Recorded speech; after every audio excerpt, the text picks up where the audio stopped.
manual. Pwede yan i-ano.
the part of the public accounts, the LBD is not ordered. Comsec, can you please lead the prayer for today's committee hearing? And I really request everyone to please rise. Let us place ourselves in God's presence. Loving and gracious God, you are indeed the giver of all good gifts. And we come together this day to seek your wisdom, guidance, courage, and strength. Be with us in our deliberations and help us to be wise in the decisions we make for the committees and for the good of all those who have placed their trust and confidence in our leadership. Give us insight to lead with integrity so that our decisions may reflect what is right and good. Keep us from short-sightedness and help us to make decisions that strive to be for the good of all, while guarding us from blind self-interest. Finally, dear Lord, grant us the humility to always seek your will in all that we do and say. All glory be to you, loving God, now and forever. Amen. Please remain standing for the singing of the national anthem.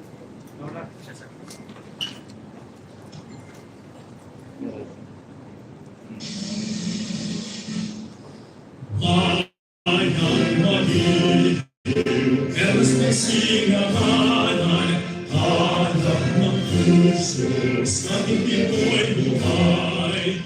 Upang hirang, buyan ka ng magiging sa manlulupin. Di ka masisiyan sa nagpapubog sa simungan. Sa langit mong kanaw, may lapang tulang awit sa pagnayang minamahal. Ang isap ng mataw, mo'y tagumpay na nagdidinig. Ang bituin ng araw nga kailan pa may di mapidinig. Lupa ng araw na lumalahati ng sinang. Buhay kay langit sa piling mo.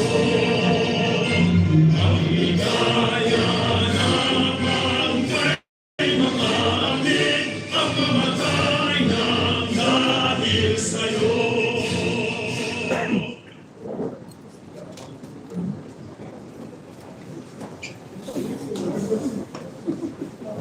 The next part of the agenda for today's committee hearing is the roll call of members and the acknowledgement of the spokespersons. Comsec? Congressman Marco. I move that we dispense with calling the roll, so move, Mr. Chair. There is a motion to dispense with the calling of the roll. Duly seconded. And hearing no objection, the motion is approved. The next part of the agenda is the approval and reading of the minutes of the meeting held last October 22, 2024. Is there any motion? Mr. Chair, Congressman Marco. may I move that we dispense with the reading of the minutes of the meeting held on October 22, 2024, and consider it as approved. So move, Mr. Chair. There is a motion to dispense with the reading of the minutes of the meeting held last October 2024, and consider it approved, duly seconded. Are there any objections? Hearing none, the motion is approved. Mr. Chair, Congressman Marco. there's an amendment to the motion. It would include the previous meetings on October 11 and 22. Mr. Chair, so move. There's a motion as stated, amending the previous motion that was approved, duly seconded. Hearing no objection, the amended motion is approved. The next part of the agenda is the opening remarks by the chairs of the Quad Committee. And allow this presentation, ladies and gentlemen, to deliver his opening remarks. Magandang umaga po. Good morning, esteemed co-chairs, honorable colleagues, distinguished guests, ladies and gentlemen. Our senior deputy speaker, the proponent of this investigation. Welcome to our 10th Quadcom hearing. Today, we shall continue with our inquiry on the issue on illegal drugs. If you recall, we started in the Committee on Dangerous Drugs in October of last year, 2023. We investigated the illegal drugs seized in a warehouse in Mexico, Pampanga, which turned out to be owned by Empire 999, a corporation owned by Chinese nationals who pretended to be Filipinos. When the hearing started, they all disappeared. Records show that the main players have gone back to China using their real passports and identities. Today, ATCOM has initiated forfeiture proceedings of all their assets here in the country through the Office of the Solicitor General. The Quadcom now discovered that it was but the tip of the iceberg. Empire 999 is not alone in this illegal activity. Other corporations may have been formed to cover or mask this activity, as evidenced by their interlocking sets of incorporators, all the way leading to personalities who are long suspected of illegal drug activities, namely Lin Wei-shong and Mr. Michael Yang, the former economic advisor of President Rodrigo Roa Duterte. This discovery led us back into the past. Witnesses now claim that powerful people associated with these two Chinese have facilitated the entry of illegal drugs into the country during the past administration. We have invited all these personalities today so we may know whether or not they have any involvement in illegal drugs. And we shall listen to their side later. We shall also resume the hearing on the extrajudicial killings that took the lives of more than 20,000 people during the past administration's war on drugs. In our past hearings, names were mentioned, admissions were made, witnesses and resource persons appeared, questioned, vetted, and tested. Forced admissions in any way was never part of Quadcom.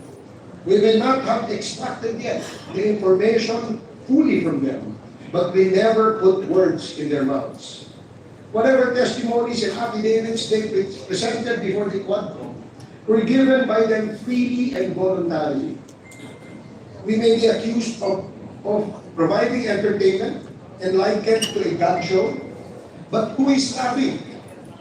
On the contrary, the one who said that must be so full of himself that he didn't notice that the joke was on him. We are not here to pin down or exonerate anyone. All we wanted was to know the truth.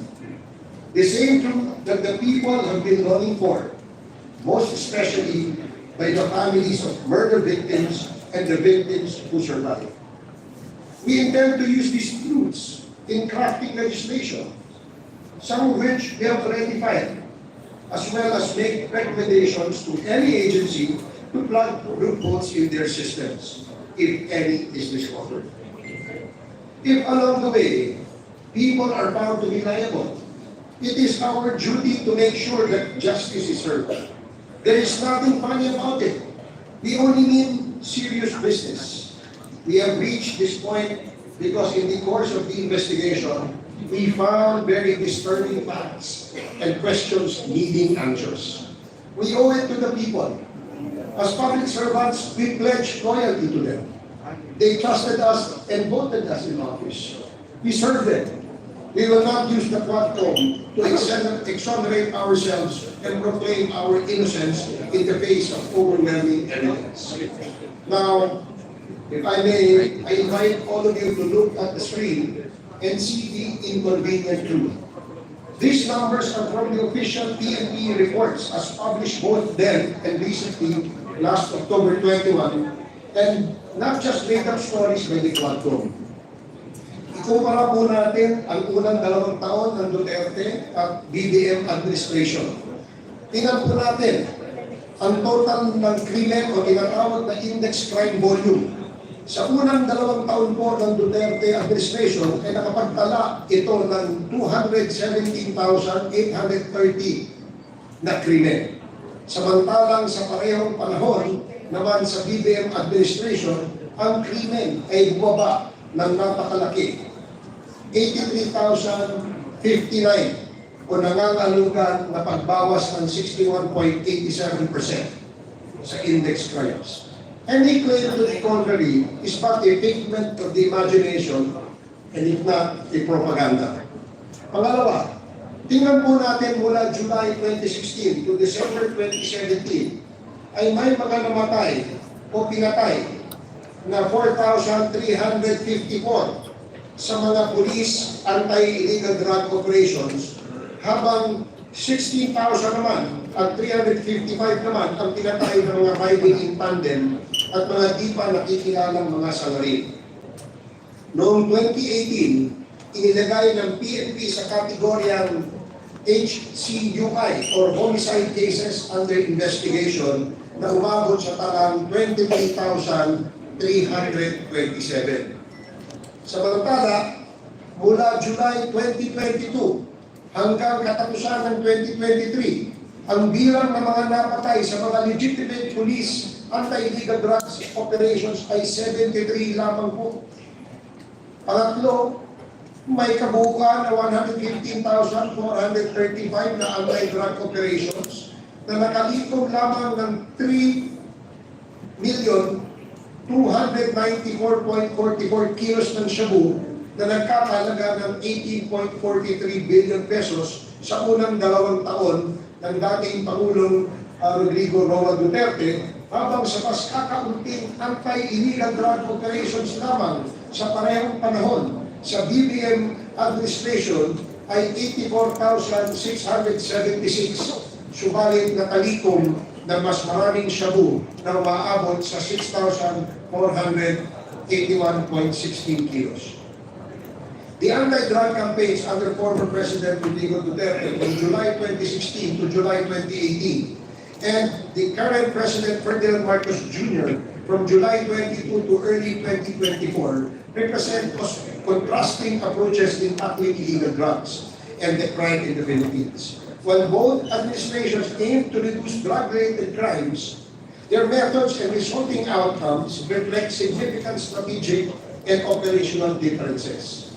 Here is a detailed comparison of the first 2 years of the administration's campaign.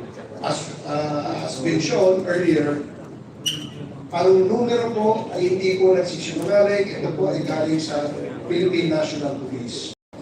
Duterte's anti-drug campaign was characterized by an aggressive, highly visible approach involving frequent operations and a high fatality count. His administration focused on eradicating drug activity at all levels, which led to widespread arrests and significant drops in crime, but also raised concerns over human rights and due process. In contrast, the Marcos administration appears to have adopted a more refined approach with an emphasis on improved crime-solving rates and efficiency in enforcement. The significantly lower number of fatalities coupled with large drug seizures and high-value arrests suggests a strategic pivot towards disrupting drug networks through focused, intelligence-driven operations. This approach may reflect a more sustainable model aiming to dismantle supply chains rather than focusing on sheer arrest numbers or area saturation tactics. In conclusion, both administrations achieved reductions in crime and drug-related offenses, but the Duterte administration's approach was more intensive and controversial, with high casualties and widespread operations. The Marcos administration has made efforts to continue the campaign with fewer fatalities, a higher concentration on strategic arrests, and increased operational efficiency, suggesting a potential shift towards a more systematic and less violent anti-illegal drugs approach. The numbers mentioned above are real numbers. Sa totoo lang po, hindi namin alam ang mga tunay na pangyayari sa likod ng mga numero ito hanggang nag-umpisa ang ating investigasyon. Ang sinabi na ating lahat na kwento ay ang karamihan ng mga pinatay ay kagagawa ng mga vigilantes na hindi pa nakikilala, habang ang mga natitira ay biktima naman ng legitimate police operations kung saan ang mga pinatay ay sinabing ng laban. Sa mga testimonyang malayang ipinahayag sa ating mga pandinig, ay nagpakita na marahil dito ay bunga ng pamamaslang ng mga operatiba o pulis na inutusan pilitin ang mga nahuhuli na manlaban upang tuluyan na silang mapatay. Sa pahayag ng dating Pangulong Duterte sa Senado, sinabi niya na totoong sinabihan niya ang kapulisan na mag-encourage o himugin ang mga suspects na lumaban upang patayin na sila at nang sa gayon ay matapos na ang problema. Mas nakakagimba ang mga pahayag na may pahuya o reward ang mga operatiba o operatibang nakakapatay ng mga nasa listahan ng drug personalities. Hindi ito maikakaila sapagkat marami na ang nagsari, kabilang na si dating Special Assistant to the President na ngayon ay Senador Bongo sa kanyang mga interviews noon kasagsagan ng war of drugs. Ang pangakong pahuya ang malamang na naging dahilan ng paglobo ng dami ng pinatay. Without validation of the so-called dark list, names may be added at will, whether or not the person is a drug personality, as in the case of General Wesley Barayuga, whose name was added to the list way after he was killed. May mga nagsasabi na maganda ang mga naganap na patayan sapagkat mga drug lords naman po ang napatay o ang mga adik na kriminal. Subalit sa aming investigasyon, lumalabas na may mga ibang drug lords na napatay, subalit iilan lamang, samantalang madaming mga malalaking drug lords ang nagpatuloy sa kanilang gawain at naprotektahan pa ng gobyerno at nabigyan pa ng titulo imbes na maimbestigahan. Libo-libo ang mga pinatay ng mga tricycle drivers, homeless na nasa kariton, construction workers, at mga ordinaryong tao na halos wala na ng makain at walang laban, mga taong mapagtripan na lamang. Ito ba ang mga drug lords? Pagkain niya, wala sila. Pang-droga pa kaya? Mga batang inosente, gaya ni Kian de los Santos, basta na kung sunodaan ka, delikado ka na. Lahat ng patay may reward na katumbas. Sino ba ang ayaw maging ligtas ang ating mga lansangan sa mga masasamang elemento?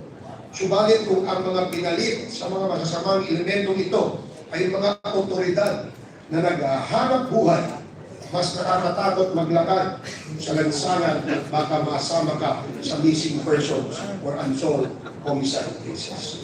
Ipagpalagay na natin ng mga adik ang ibang pinatay. Bakit pa tayo naglaan ng daang-daang ngayon sa pagtatayo ng mga drug rehab centers kung ay hindi lamang natin sila?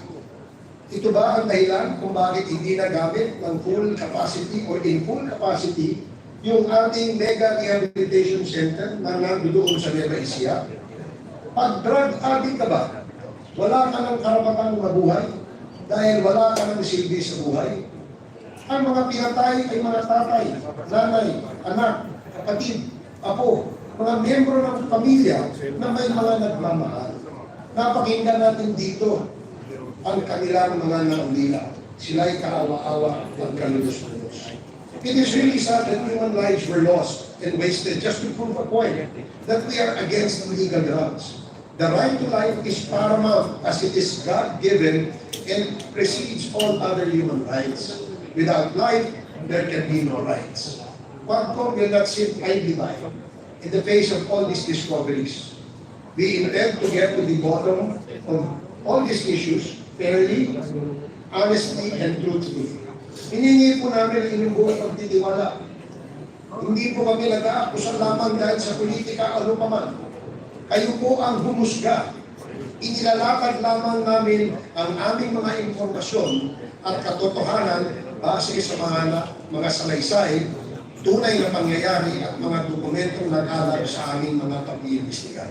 Patuloy po namin babantayan at sisiyasatay sa atin ang mga aligasyon, akusasyon at impormasyon para mapangalagaan ang ating bayan.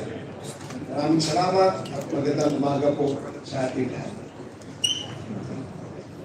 The next to deliver his opening remarks is the Chair of the Committee on Human Rights, Congressman Benny Abante. You are recognized. Thank you, Mr. Chair. Sa atin pong Senior Deputy Speaker, sa ating Deputy Speaker, sa aking mga co-chairs, ladies and gentlemen, colleagues, mga kababayan, magandang umaga po sa inyo lahat. We gather here once more for the 10th time, not merely to sit in one of our typical hearings, in order to find one of our usual committee reports, but for something far greater. We have convened again because we cannot and we must not lose sight of the purpose that drives us. The pursuit of justice for the victims of illegal drugs, for the victims of pogos, and for the victims of extrajudicial killings. To help remind us of why we dedicate so much of our time to discuss, I ask you to remember the name of Kian de los Santos, that young man, that minor, whose life was tragically cut short by a bullet fired in the dark. We are here today for Kian and for the countless innocents like him who died in the name of a misguided, bloody war on drugs. To our people and to everyone here, I say enough. Enough with the gaslighting. Enough with the destruction. Enough with the squid tactics. We cannot be knocked off course by words meant to confuse or mislead. At this point, there is one voice we must focus on. One that was used under oath in the halls of the Senate. Last week, former President Duterte himself spoke before the Senate and the nation, and in his own words, took responsibility for the blood spilled in his war on drugs. He did not deny. He did not deflect. He admitted that he gave orders that directed our own police forces to encourage suspected criminals to fight back so they could be killed. Under oath, he told us this without shame and without remorse. This was not hearsay. This was not speculation. This was a declaration from the man himself. He went further. Under oath, he admitted to the existence of the Double Death Squad, an entity with a lethal mandate that was replicated around the whole country when PRRD was elected president in 2016. But the former president did not stop there. He pointed his finger at the sitting senator, a member of our very government, and named him a part of the DDS, not a Duterte defending senator, no, but a member of the notorious Double Death Squad. Ano ang sinabi ni PRRD? And I quote, yung isang senador, yang nakaupo dyan, si Senator De La Rosa, Death Squad rin yan. End of quote. And now comes this familiar refrain. It was all a joke. Biro lamang daw. But I ask you, my friends and my colleagues, I ask you, who makes jokes under oath? Who laughs while mothers bury their sons? Who finds humor in this horror? This is no laughing matter. The lives lost, the grief that lingers, the blood spilled in our streets, these are not punchlines in a cruel joke. These are lives, young innocent lives taken from us. But perhaps we should not be surprised. Perhaps we should not be shocked that this sacred issue, the sanctity of life, is treated so trivially. For we have seen time and time again how human life has been cheapened, how easily these men speak of death, how casually they wash their hands off the blood of the innocent. As Proverbs 31 verse 8 and 9 reminds us, and I quote, "Open thy mouth for the dumb in the cause of all, such as are appointed to destruction. Open thy mouth, judge righteously, and plead the cause of the poor and needy." End of quote. We are commanded to raise our voices for those who cannot speak, to seek righteousness for those who have been silent, and demand justice for those who have suffered unjustly. This, my friends, this is why we must not falter. This is why we must not rest, why we must not turn away. We have a responsibility, not only to the victims, but to our nation. We must continue this work, unyielding, unrelenting, uncompromising. Mga kasama, we have the statement of the former president. We also have testimony and evidence that corroborates what he said under oath. Now, we must hold to account those who have perpetrated this heinous crime. Now we must ensure that the cries of the oppressed are not drowned out by laughter, that the dignity of human life is restored, and that no one, no matter how powerful, is above the law. And as we press forward, let us remember this. We do not stand here alone. We stand with Kian. We stand with his family.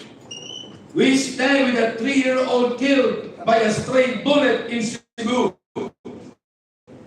We stand with a 9-year-old killed in Caloocan. The death certificate showed that he died of pneumonia. We stand with a tricycle driver gunned down just because the drug lord rode in his tricycle. Ladies and gentlemen, we stand with every victim of this dark and bloody campaign. The banality of evil must come to an end. We stand for those who cannot speak, for the voices that were silenced too soon, and we stand with the promise, the solemn vow, that we will do everything in our power to ensure this never happens in our country again. So with hearts full of resolve and eyes fixated on justice, let us continue this work.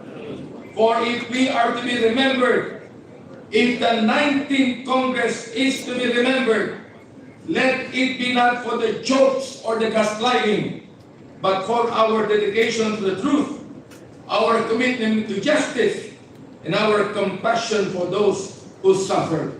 Mga kaibigan, maraming salamat po sa inyo lahat. Thank you, Congressman Abante. The next to deliver his opening remarks is Congressman, the Chair of the Committee on Public Order and Safety, Congressman Dan Fernandez. Mr. Chairman, I have no opening remarks for today's hearing. Thank you so much, Mr. Chairman. Thank you. The next to deliver his opening remarks is the Chair of the Committee on Public Accounts, Congressman Carlos Paduano. You are recognized. Thank you, Mr. Chairman. Good morning, everyone.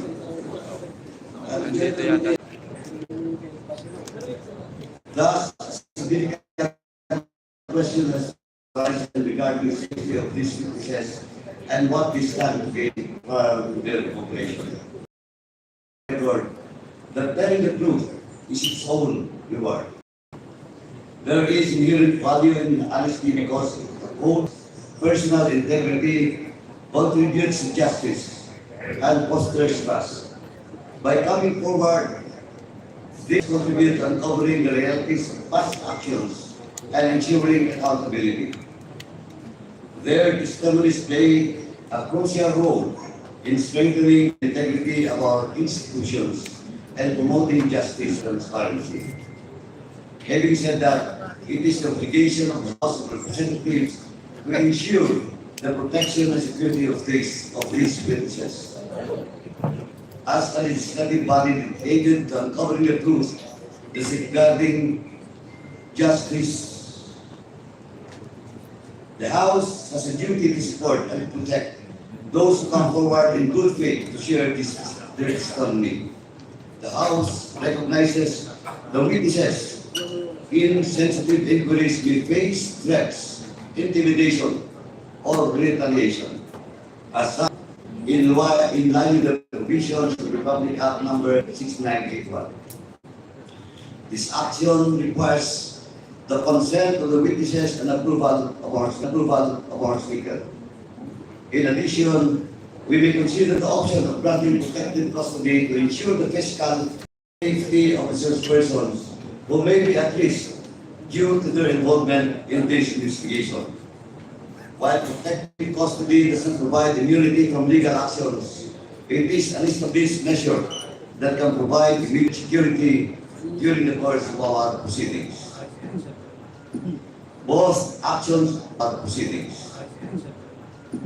Both actions will require collective decision from the members of the joint. This ensures that we act transparently and uphold the principles of democracy. Mr. Chairman, before we proceed with the continuation of our inquiry, this representation would like to put on record and address certain critical concerns relative to the conduct of the parallel inquiry of the Senate Blue Ribbon Subcommittee on the drug implemented during the previous administration on October 28, 2024.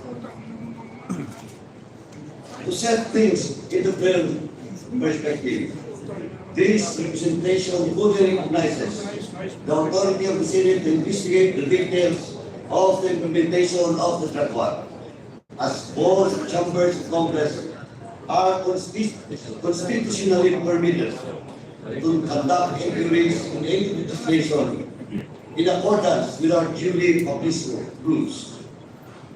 However, while the authority of the Senate will never be put into question, what is particularly concerning is the seeming disregard for proper courtesy and lack of impartiality by a member of the subcommittee.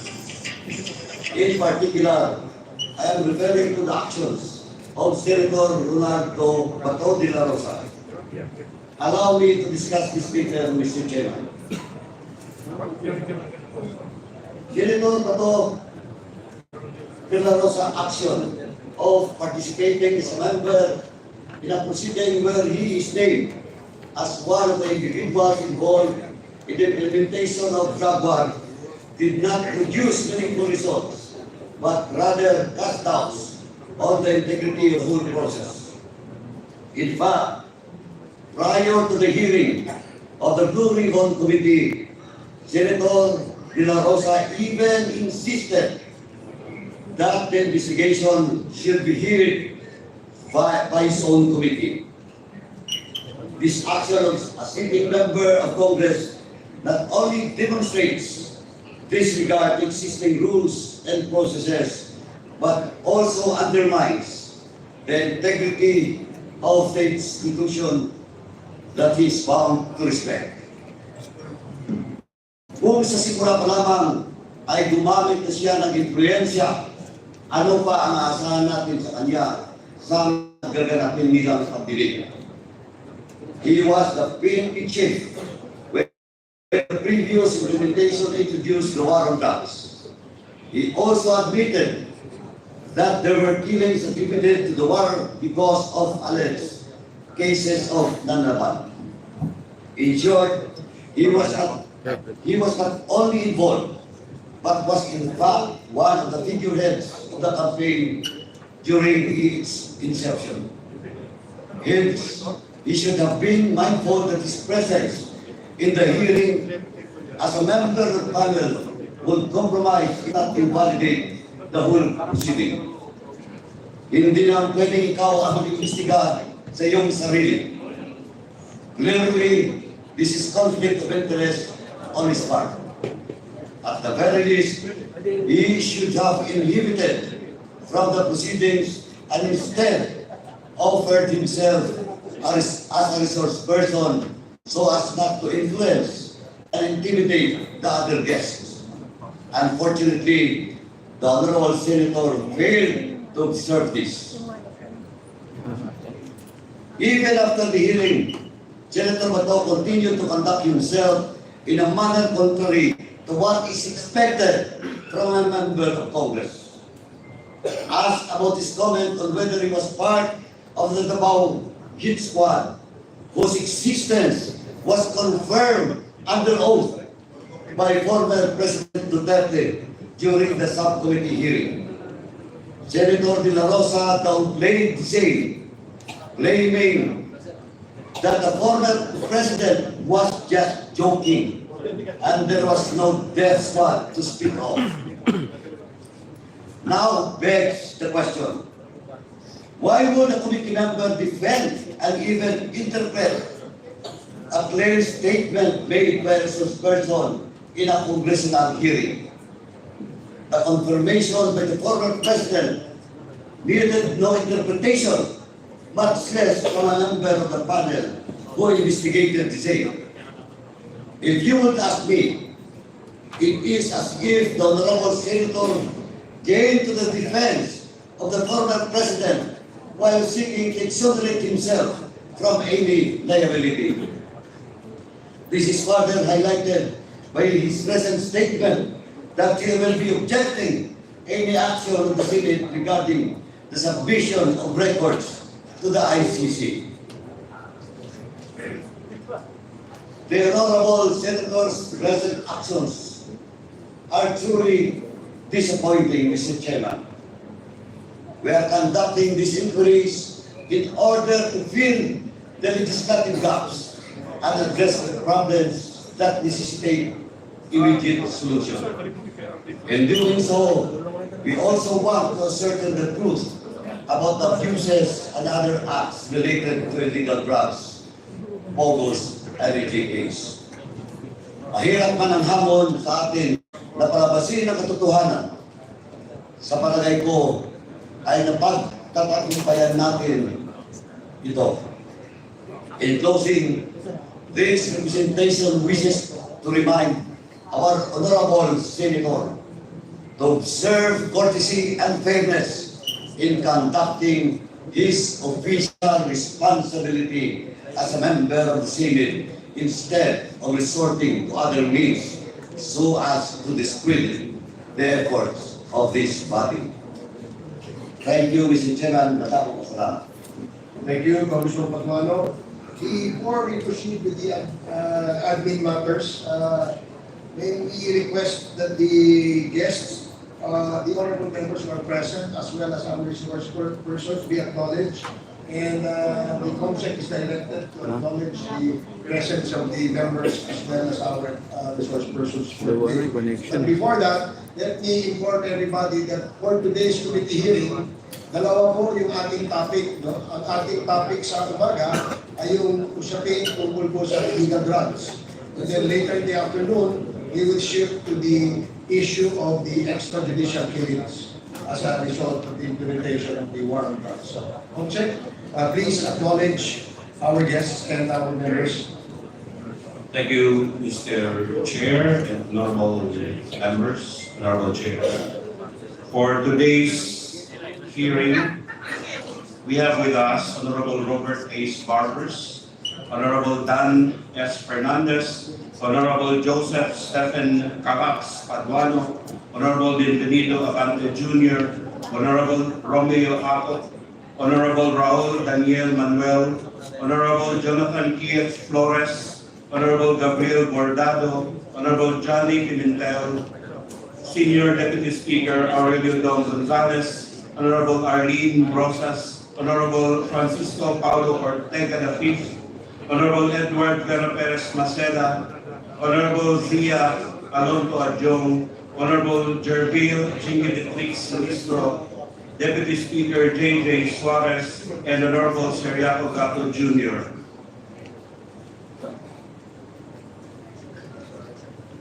For our resource persons, we have with us from the Anti-Money Laundering Council, Attorney Iranio A. Dumane, the Deputy Director, Attorney Luis Anthony K. Warren, Attorney Darius M. Canulas. From the Bureau of Internal Revenue, we have Attorney Scranton Orculio. From the Commission on Human Rights, we have its Executive Director, Attorney Jacqueline De Guia, Ms. Eileen Paradero, and Ms. Rachel Pilayo. From the Department of Justice, we have Attorney Wesley Young. From the Land Registration Authority, we have Attorney Paulo Tamayo and Attorney John Paul Hidalgo. From the National Police Commission, we have Commissioner Alberto A. Bernardo, the Vice Chairperson and the Chief Executive Officer of NAPOLCOM. From the National Bureau of Investigation, we have Assistant Director Glenn Ricarte, Assistant Regional Director Ferdinand Lavin, Attorney Ross Jonathan Galicia, Attorney John Mark Santiago, Special Agent Florendo Gamunak, Attorney Florendo Gamunak, Ms. Agustina de la Cruz, Attorney Chris Godinez, and Attorney Yantel Manica. From the National Intelligence Coordinating Agency, we have Director Fernando J. Silvo and Director Alden Juan Masagka and Mr. Nick Failon.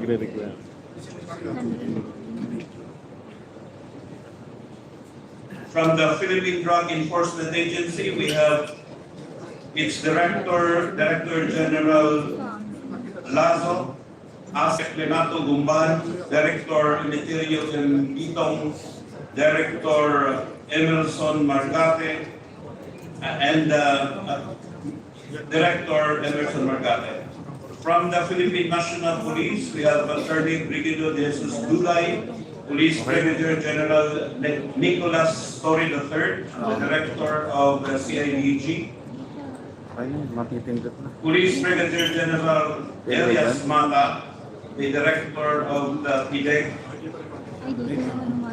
And from the non-government agencies, the Center for International Law Center, and we have with us from the National Union of People's Lawyers, we have the former Bayan Muna Congressman Attorney Nery Colmenares, Attorney Cristina Conti. We have also representatives of Rise Up for Life and for Rights and victims of families. Families of victims, Miss Dalia Cuartero, Yore Pasco, Cristina Pascual, Leria Erorita, Salvacion Ramos, Shira Escudero, Rowena Morales, Norma Lopez, Marilu Modisto, and Teresita Adrias. And of course, we have with us the Advocates for Human Rights, led by the missionary Rebecca Lawson and Deaconess Robilin Litaw. Also from Program Paghilom, we have its Executive Director, Father Flavi L. Villanueva, SVD, Mr. Randy De Los Santos, a witness, Ms. Arcelia Chico, also a witness, Sam Castillo, and Elizabeth Campo. From the Bureau of Corrections, we have with us Mr. Ian J. S. Arabe and Senior Superintendent Gerardo F. Padilla.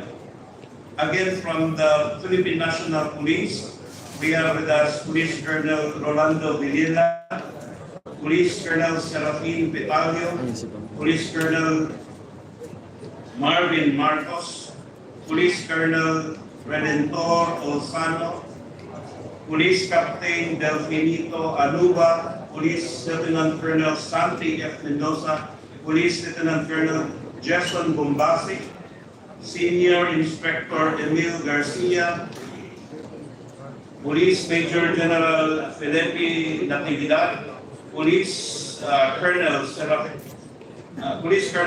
Loie D. Jonglay, and those from the CIPG, Police Colonel Serafin Vitalio, Police Lieutenant Colonel Chitadel Carandong Gayran, Police Lieutenant Colonel Marcelino Basconilio Quipo Jr., Police Lieutenant Colonel Raycon Lalaan Garduque, PSMS Deborah Cruz Cordova. Another set of PNP officials, now the committee acting mayor and former Police Brigadier General Edwin Carranza, Police Colonel Edwin Pilates, the former Batangas Provincial Director. Also from the CIDG Hariri, Police Senior Superintendent Edward Carranza, Senior Superintendent Edwin Elantes, Senior Superintendent and Senior Superintendent, Police Superintendent Joseph Reyes Arguelles, and Police Superintendent Judy Lopez. And from former government officials, we have Mr. Wilkins M. Villanueva, the former Police PDEA Director, is here.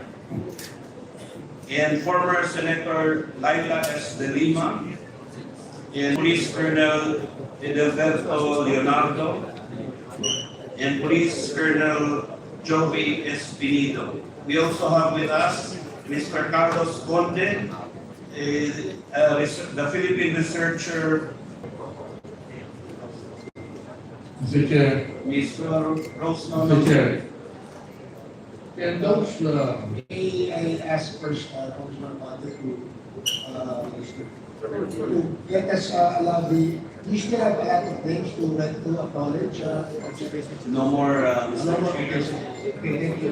can they just sit right there in the witness chair, those that have been voted? Do you have a person in particular who you would like to sit in front? Because of the number of resource persons we invited today, it seems that the whole room is too small for yes. So do you have anyone in particular, Congressman Amante, that you would like to see face to face?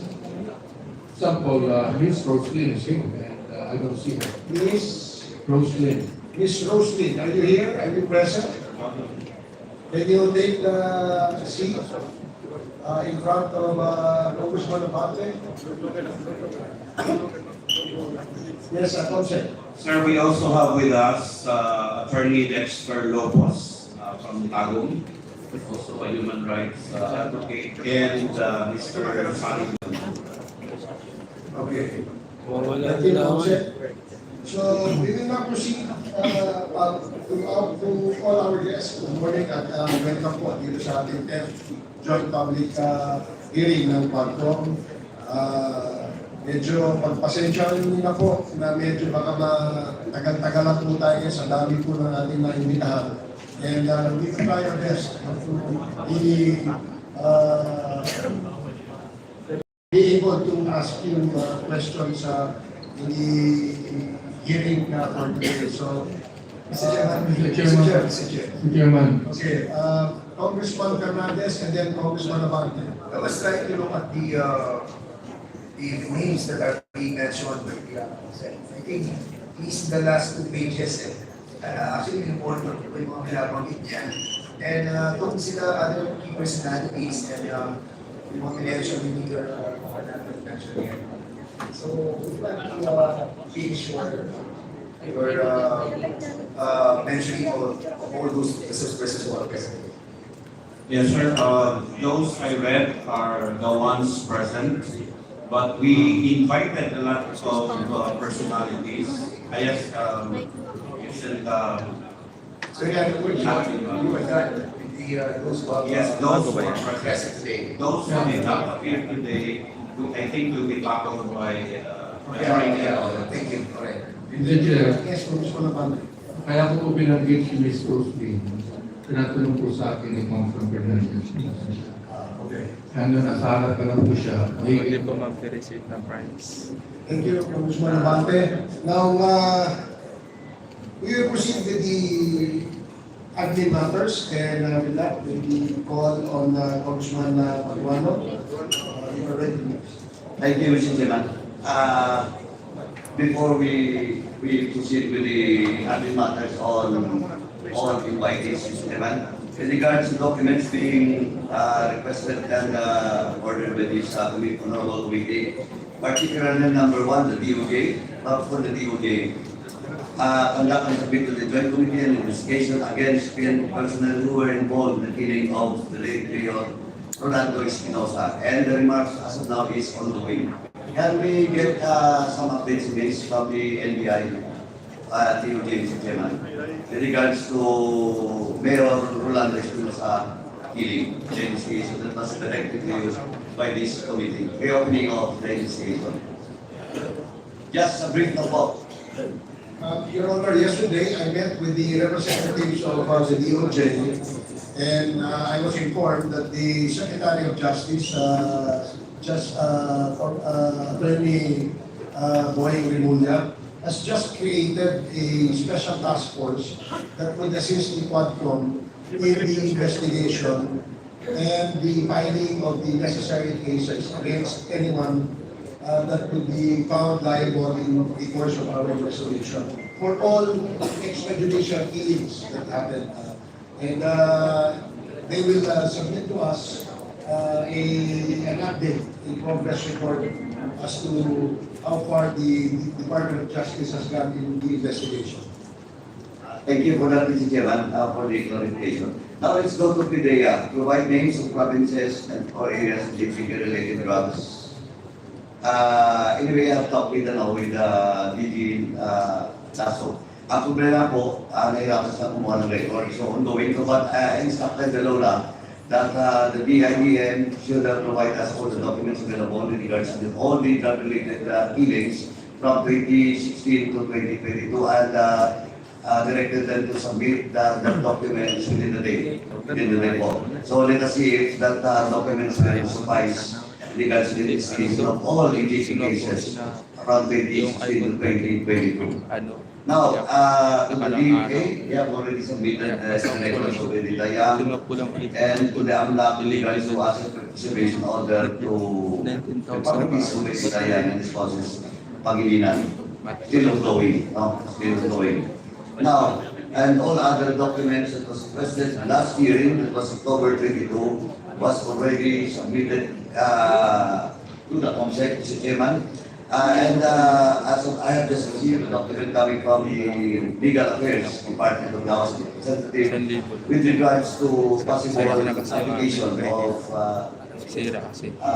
granting of legislative immunity to the members out of the research of this investigation, Mr. Chairman. And I move, Mr. Chairman, that discussion on this letter coming from the Legal Affairs will be deferred to the later part of this hearing, Mr. Chairman. Kaya nilabas So, Mr. Chairman. Thank you, Mr. Chairman. Now, let's go with the invitations. Now, I have with the committee has received a copy of letter coming from the office of the Studies of Davis, representing Ms. Espino, and as here with our legal records, as regards to the legal status of Ms. Espino, and this is an answer to the Supas order last October 22, 2022, Mr. Chairman. And with this, Mr. Chairman, I move that we issue a subpoena ad testificandum for Ms. Muki Espino on the next hearing, Mr. Chairman. So move, Mr. Chairman. There is a motion to issue a subpoena ad testificandum for Ms. Muki Espino. Muki Espino. Muki Espino and duly seconded. Are there any objections? Hearing none, the motion is approved. And I would like to inform the Consecutive Chairman to the Chairman that the address is present invitation for Ms. Muki experience of hearing in the city government of Davao because Muki Espino is employed in the said local government. Councilor, please take note of the address of Ms. Elena Espino. We have also received a copy of the letter coming from the lawyer of Senator Mongo his explanation why he will not basically. Just for the record, Mr. Chairman, we have received a copy from the chief of staff of Senator Bongo and the person who will go, Mr. Chairman. That's okay. Mr. Chairman, we have also received a letter that was signed by Cesar Pimenalaysay, managing partner of Mr. Len Bishong, and informing this committee that Mr. Len Bishong is currently out of the country and will be not be able to attend the hearing today. While Ms. Rose Nululin, the spouse of Mr. Len Bishong, is also present. Thank you for coming, ma'am. Next is the letter coming from Ms. Attorney Carpio. Attorney Mans Carpio. And in this letter, Mr. Chairman, he is requesting,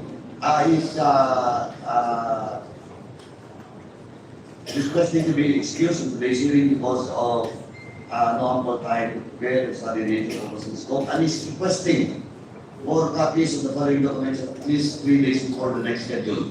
Affidavits of witnesses, minutes of the previous meetings in Greece, other similar and related documents or statements. Mr. Chairman, I move that the paper discussion on this letter as it was by Ms. Mr. Mancasco to be discussed, to be discussed on the later part of this hearing, Mr. Chairman. With regards to the documents being requested by Mr. Carpio, Mr. Chairman. So move, Mr. Chairman. There is a motion as stated. Any second? Duly seconded. Are there any objections?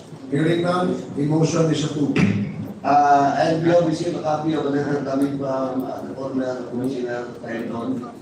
And since he's present, I think I've seen Rendon. Yes, former Commissioner Rendon is present. Mr. Chairman, since he's present in today's hearing, we'll just ask him about the content of his letter and the later part and the time of former Commissioner Rendon.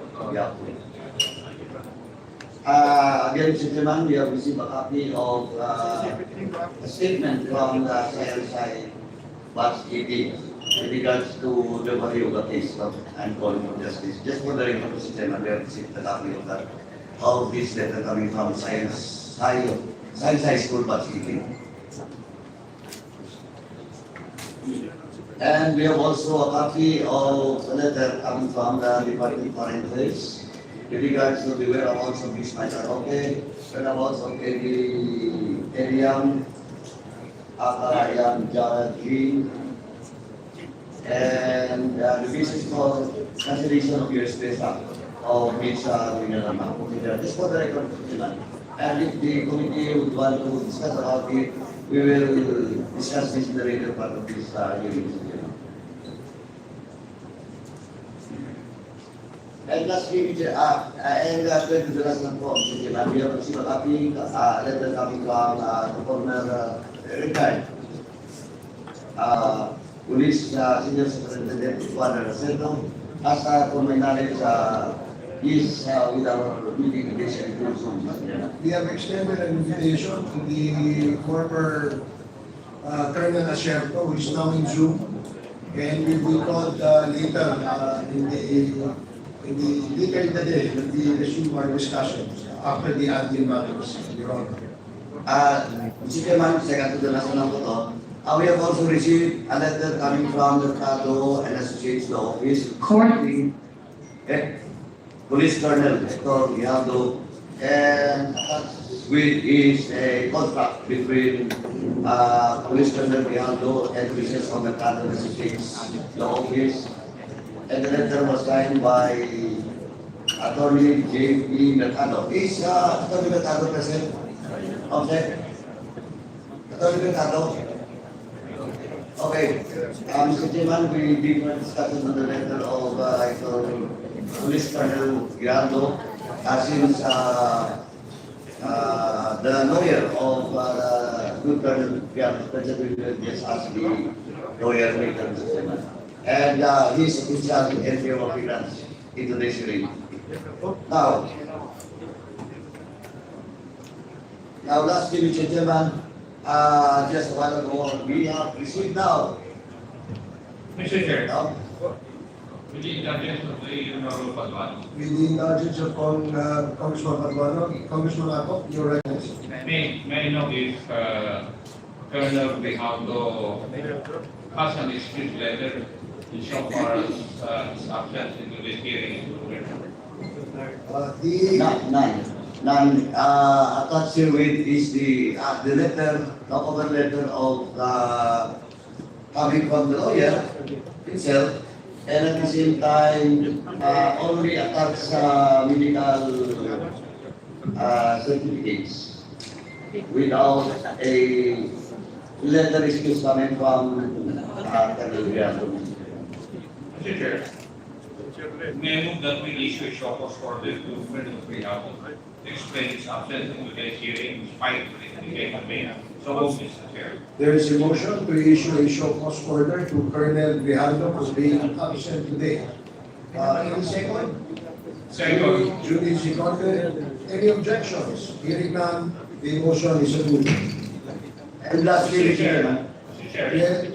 just on the topic of Colonel Hector Grijaldo, I was going through the pages that were sent regarding his absence. Nakikita ko po dito sa kanyang patients first. Apparently, this is a medical explanation kung why he is not here because he's suffering from shoulder pain. Unfortunately, Mr. Chair, there is no date indicated in the prescription letter. Other than that, on another page of his medical certificate, again, there is no date mentioned in his letter that he has forwarded to the committee. So I would just like to find out, Mr. Chair, is this verified and true? Maybe we can ask his lawyer, Your Honor. We will have the discussion on the matter of Colonel Grijaldo. Okay, I will defer to the better judgment of the chair. It's just something that I noticed when I was going through the documents. Thank you, Mr. Chair. Mr. Chairman, yes, Mr. Chairman. Yes, Congressman. Dapat hindi ako magsasalita about this because we mentioned our name in the affidavit that he testified in the Senate. And accordingly, when I saw the motion po ni Chairman Apo, eh wala po nga nakita na wala siyang excuse letter and justified po yung pag-move for the show cause order. And at the same time, pinakita naman ni TS also yung medical certificate. I think this is a prescription. And accordingly, nakalagay po dito yung kanyang problema, yung chronic left shoulder dislocation. And there are like procedure for MRI. Maybe we can ask the PIHAW, no? Kasi I believe that andito ba yung PIHAW natin sa PNP? Mr. Chairman, yes, Mr. Chairman, with the indulgence of Congressman Co-Chair Fernandez, we'll just discuss it later, no? And in fact, if you want to speak something about what really transpired during your conversation with Grijaldo, we will ask you to vacate your position as a co-chair and be the spokesperson, or the spokesperson. Yes, Mr. Chairman. As a matter of fact, that's what I intend to do, to inhibit myself in the discussion about this issue. And really with the Chairman Abante, we will be trying to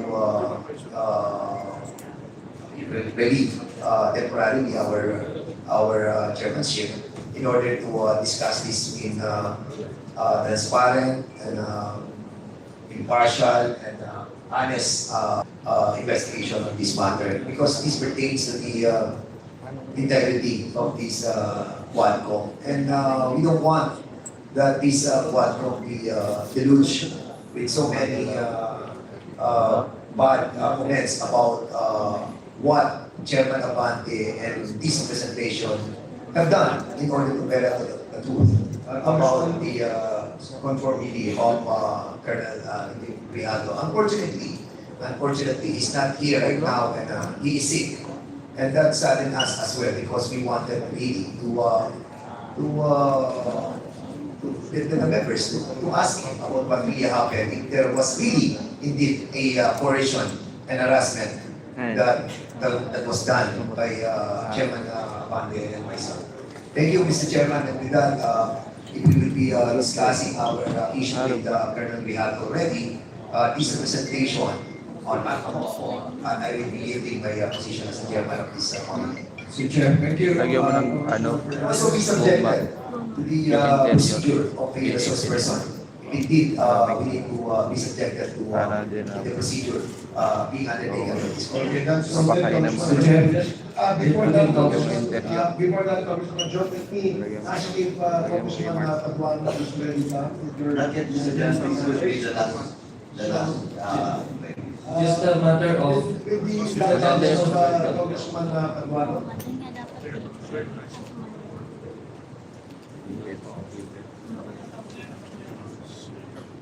Okay, so That was it. Please proceed. Thank you, Mr. Chairman. And last, but at least, at last, we received a copy, a letter coming from the former president, Rodrigo maganda lang sa Duterte. ganyan, sigurado. It's totally given Ay, hindi to sigurado lang ba ako sa Attorney Delgra, Kay gamer. as his counsel in this investigation, Mr. Chairman. Just a while ago, Ay, yung ano yan, And, yun, yung magaan. I think Ordinary yan, all the matibay members ito. copy of Dalawang the klase letter ito, coming yung from itim na ganito. Attorney Delgra, no? With Well, also, regards to the mas reply matibay kaysa yung of the Ano, former nakikita ko sa president on the invitation of this committee, Mr. Chairman. So, I give the floor to surplus sa ano to the sa Taytay. wisdom of the members of this committee, how we will go about with regards to the letter of Attorney Pero meron Delgra, naman siya sa ano former sa president. Lazada. And Pag sinerch mo yun, is Attorney one Delgra go. present? Kaso nasa Not today. 160. Before we discuss Mas mahal that, pa Mr. sa Chairman, ano. I move since Mas of mahal. course he has a letter sent to Surplus na us, rin. not the former president, giving authority to Attorney Delgra. I move, Mr. Chairman, that we Pag sa issue a show cause Lazada, order 160. for Attorney Delgra to be present on the next hearing on the basis of his letter, no? And the authenticity of such authority given to him by the former president. So move, Mr. Chairman. Mr. Chair, before we vote doon ka on the tumambay motion, baba. Yeah, Mr. Chair, I just like to let me allow the Kayo po ang members who wish to Kanina pagbaba manifest. namin, wala naman upuan. While we are in this subject matter on the letter Tapos na sent natin. to us by Attorney Nilagay ko Delgra na nga yun. as the counsel to the former president. Can we ask what is the pleasure of Congressman Adjo? Mr. Chair, before I touch on the issue raised just now by Chairman Carlos Paduano, Mr. Chair, while our invitees' names were mentioning by our sponsor, I noticed, Mr. Chair, that one of our invited guests is present in today's phone. I noticed that former Commissioner Tanong Faito stood up when his name was mentioned. And just to be fair to our guests who are present today, may I humbly request, Mr. Chair, that our counsel assist our guest to his seat, because I believe I saw his name tag, nameplate on the table, so he will be seated properly at the table, Mr. Chair. So may I request former Commissioner Nicanor Claudon to proceed to the table to his assigned seat, and direct our secretary to please assist him. Okay, thank you. Paige, can you please assist former Commissioner Painot to his seat? Mr. Chair, may I proceed? On the matters of the letter of the guest. Yes, please. Please proceed. Yeah, Mr. Chair, I believe, Mr. Chair, that the letter that was sent to this committee is about the reasons why the former president opted not to attend this committee hearing. As we all know, Mr. Chair, previous days ago, he attended the Senate inquiry on the same subject matter, Mr. Chair. I would just like to be enlightened as to how do we go about with the extending invitation to our resource persons. I understand, Mr. Chair, that the committee, this Quad committee, has been so lenient to the former president and to some individuals. And I agree with the leniency we have extended to the former president, accorded to him, being a former president and being a former head of state, Mr. Chair.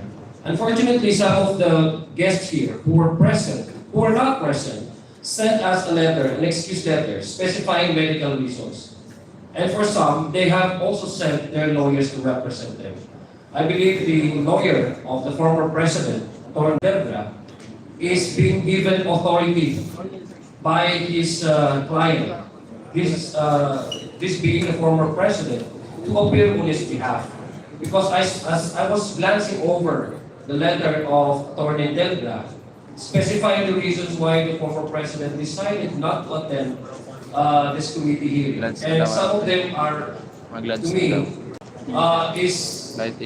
some of the reasons, at least on my part, the way I understood it, is not only on the basis of him avoiding or refusing to attend the quadro, but he even went assail the integrity of the Quad Committee and even questioning the impartiality of some of the members of this Quad Committee. Now, I believe some of the members in the Senate, our counterpart, will also been extended same invitation. But due to interparliamentary urgency, we understand we never forced for these individuals to appear before this committee. I just want to be clarified as to the questions of attacking the credibility of the Quad Committee, and to some extent even questioning the impartiality of some of the members here, and in totality questioning the integrity of this Quad Committee. I really would want to ask Attorney Delgra to expound on this letter. Because the former president attended the Senate committee investigation and so generously shared his thoughts on his policy on the war against illegal drugs. And as I was glancing over the letter, I also noticed that there are even some allegations of subordination. That some of the members here coerced a certain individual to say something which basically inducing perjury.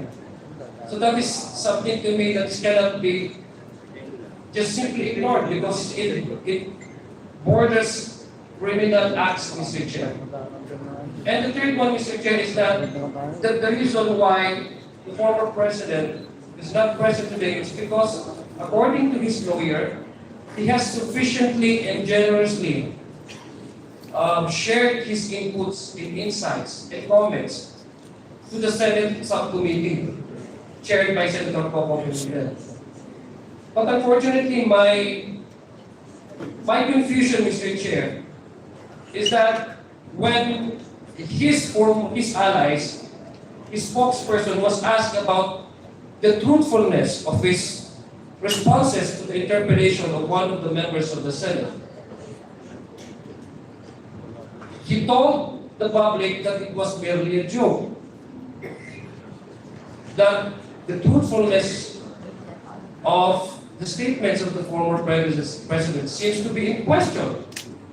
Because how can we take something which is a joke?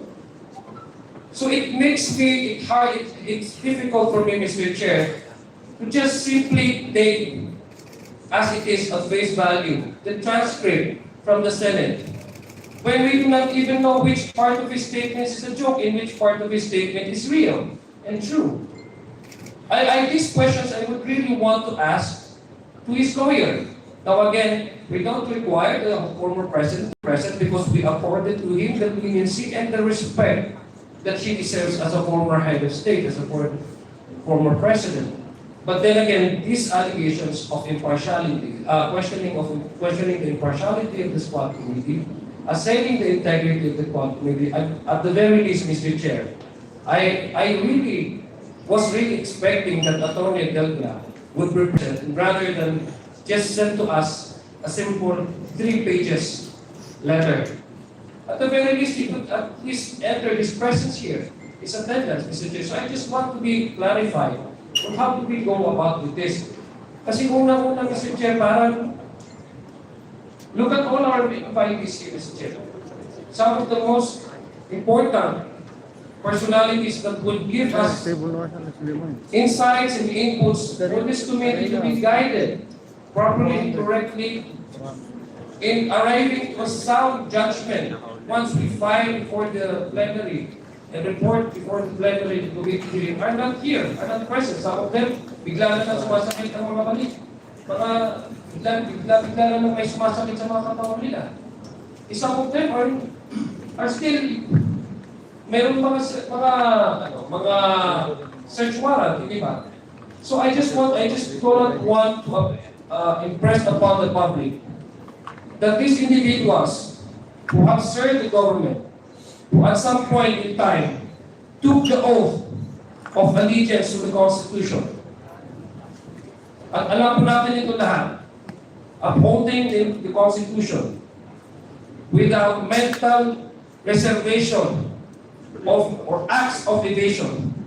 The very Constitution that is sworn to uphold and pledge the allegiance to gives us the mandate to constitutionally exercise our oversight function. What they're doing right now, Mr. Chair, is a clear act of evasion. Mr. Chair, I just want to be clarified how we go about with this kind of situation, Mr. Chair. Thank you for that manifestation, Congressman Young. We will address that concern later when the committee deliberates on the contents of the letter sent to us by Attorney Delgado. Yes, Congressman Flores, your letter. Mr. Chair, Attorney Delgado is just being the lawyer, Mr. Chair. He's just, I think, stating the reasons given to him by his client, the former president. So if we insist that he be present, Mr. Chair, I don't think he will be the best person to answer the questions that we may have. It should be the former president himself. So I do not agree with the reasons he stated in his letter, Mr. Chair, but I don't think he's the proper person to ask. He's just the representative of the former president. Mr. Chair, we have a situation here now. Congressman Adyong asking for clarifications as to how can he address the former president intelligent questions that needs answers directly from the former president, while Congressman Keith Flores is just stating that Attorney Delgado can answer these queries that will be propounded by the members. So, Mr. Chair, may I respond to that? Mr. Chair, Very short, Mr. Chair. very brief. Congressman Adyong first, Yeah. and Congressman Thank Alfredo. you very much. Just make it short. Yeah, very brief, Mr. Chair. Yeah, I understand, Mr. Chair, my good friend here, Congressman Keith Flores. But number one, Attorney Delgado was chosen by President, so he confidently have trust on Attorney Delgado to at least respond on his behalf questions. Number two, the position of this representation simply on the matters of the content of the letter.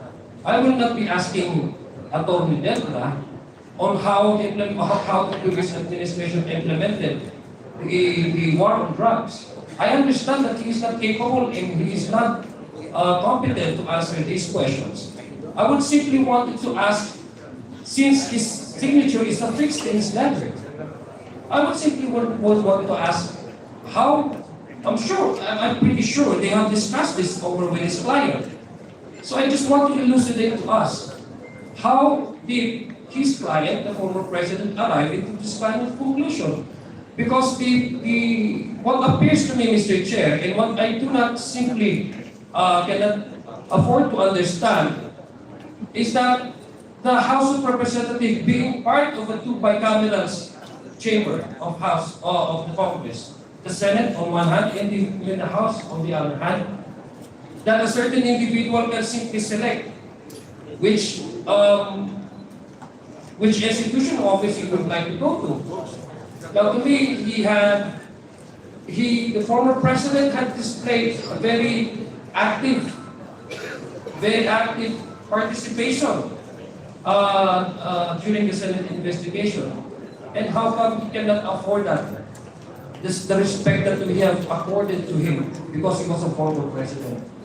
And I do not at least expect him to give us praises, to even, the very least, compliment the works of the Squad Committee. But I did not expect that he would assail the integrity of the Squad Committee and even attack the integrity and the impartiality of some of the members here, Mr. Chair. So those are the questions I would like to ask to Mr. Atty. Tetra. And some of the members here, Mr. Chair, entered their appearances here.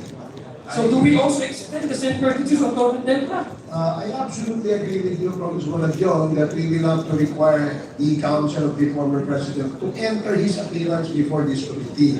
Unfortunately, when we received that letter the other day, we tried to reach him and ask for his presence for today so that maybe he can point out some or maybe answer some clarification we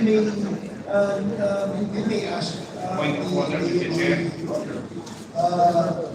So, if I may, okay, what is the point of order, Congressman Ako?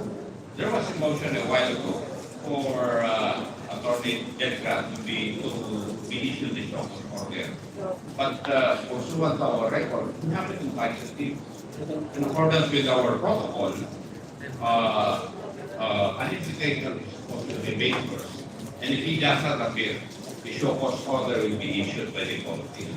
So, I think we should issue first an invitation to Attorney Tetra for him to appear and show to us yung service engagement agreement that Attorney Tetra has with the president, former president, simply because it will be consistent with our protocols.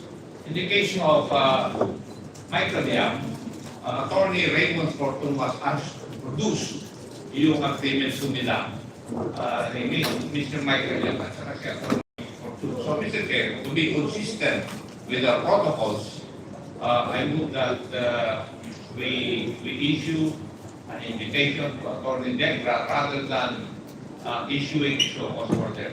So move, Mr. Chair. There is a motion to invite Attorney Tetra. Sige, Man.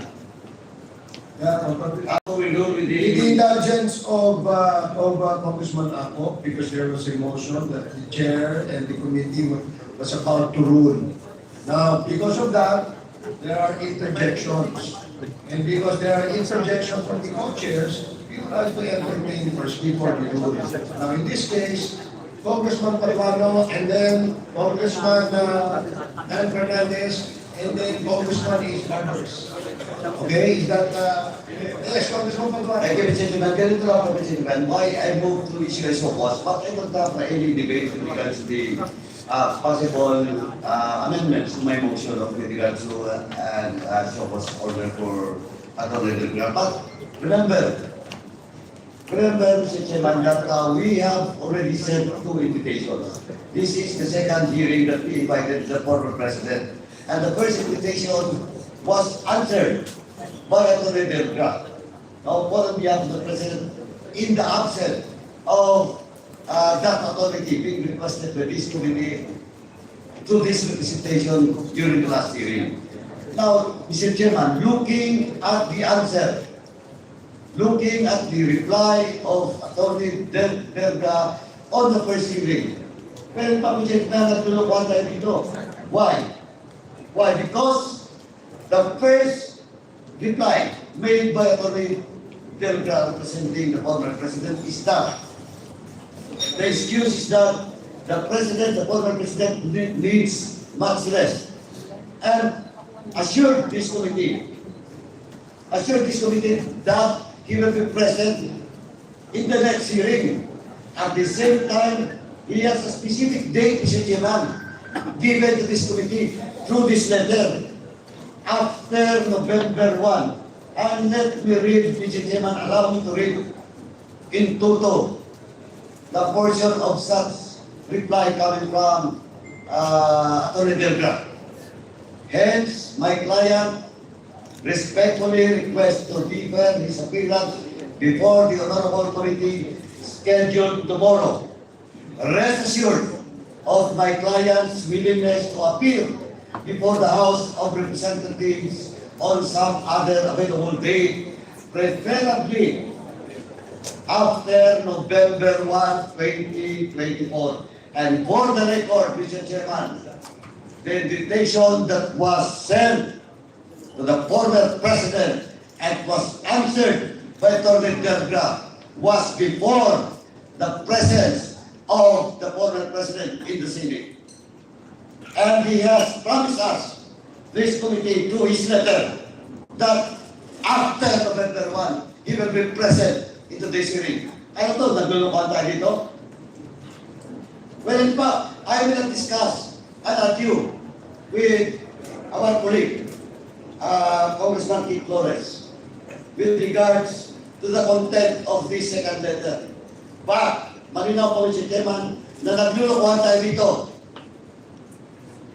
Naglulukuhan tayo dito because the first letter promised us that he will be present after November 1. Kung hindi tayo naglulukuhan dito, ay ano?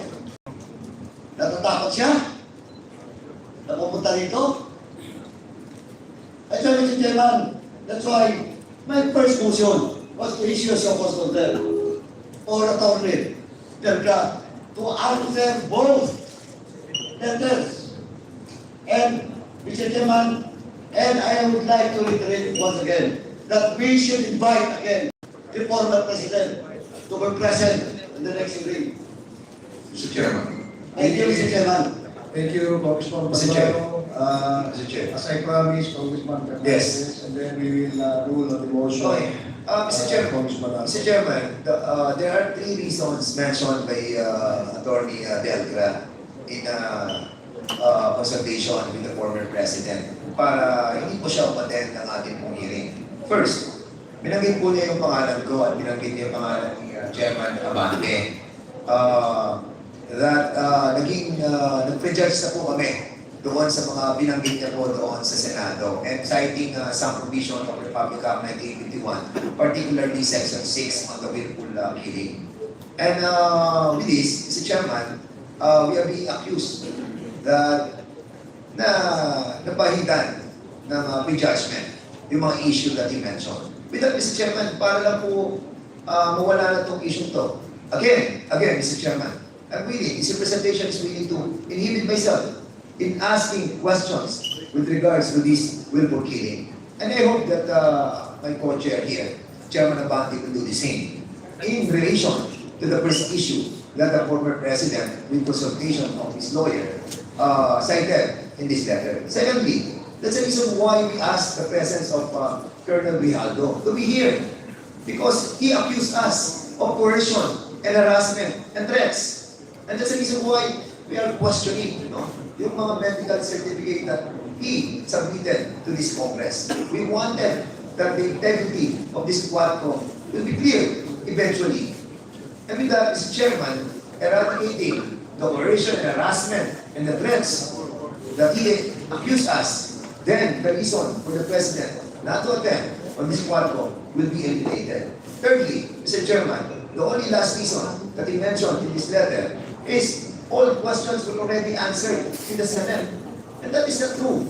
Because we have a lot of 20,000 questions that we wanted to ask him. And with this, Mr. Chairman, yung pong reason niya for not to be here is not acceptable.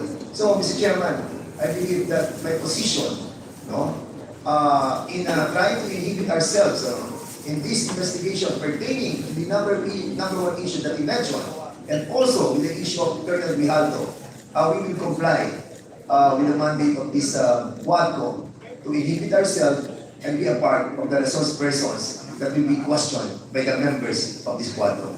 Thank you, Mr. Chairman. Thank you, Congressman Dan Fernandez. Now, Congressman Ace Barbers. There was a motion earlier that the committee invite Mr. Chairman, you are recognized. Thank you. That Attorney Delgra, being the counsel of the former president, be invited in the next hearing, and we direct the committee secretariat to take note of that and send the invite in the next Quadcom hearing to Attorney Delgra. Any second? Julie seconded. Any objections? I object, Mr. Chair. May I know what is the objection of We get nothing from Mr. Chair. All he's just gonna say is that that is what my client said. So that's the end of it, Mr. Chair. 1 minute suspension?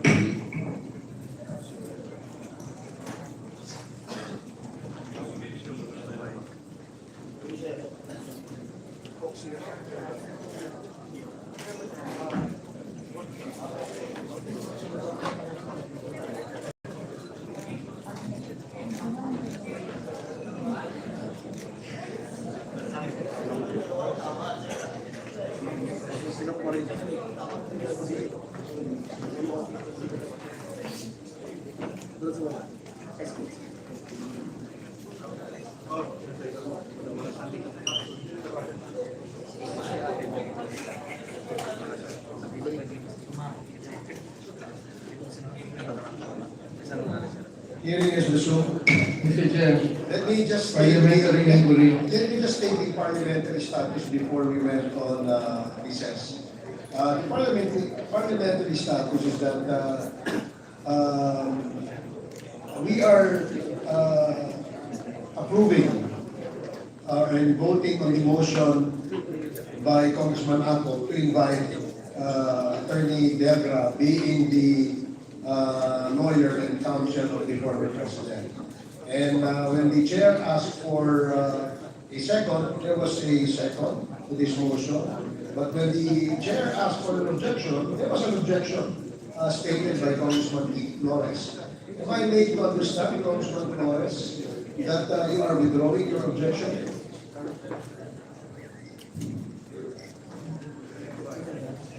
Yes, Mr. Chair, I withdraw my objection if Attorney Delgra will enter sa device. But as far as the questions that we want to ask of him, Mr. Chair, I will reiterate my position.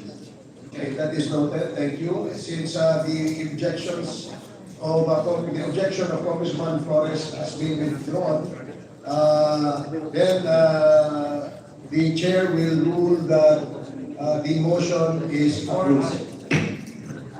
Yes, Congressman Adeo. I guess we have already ruled on the motion to invite.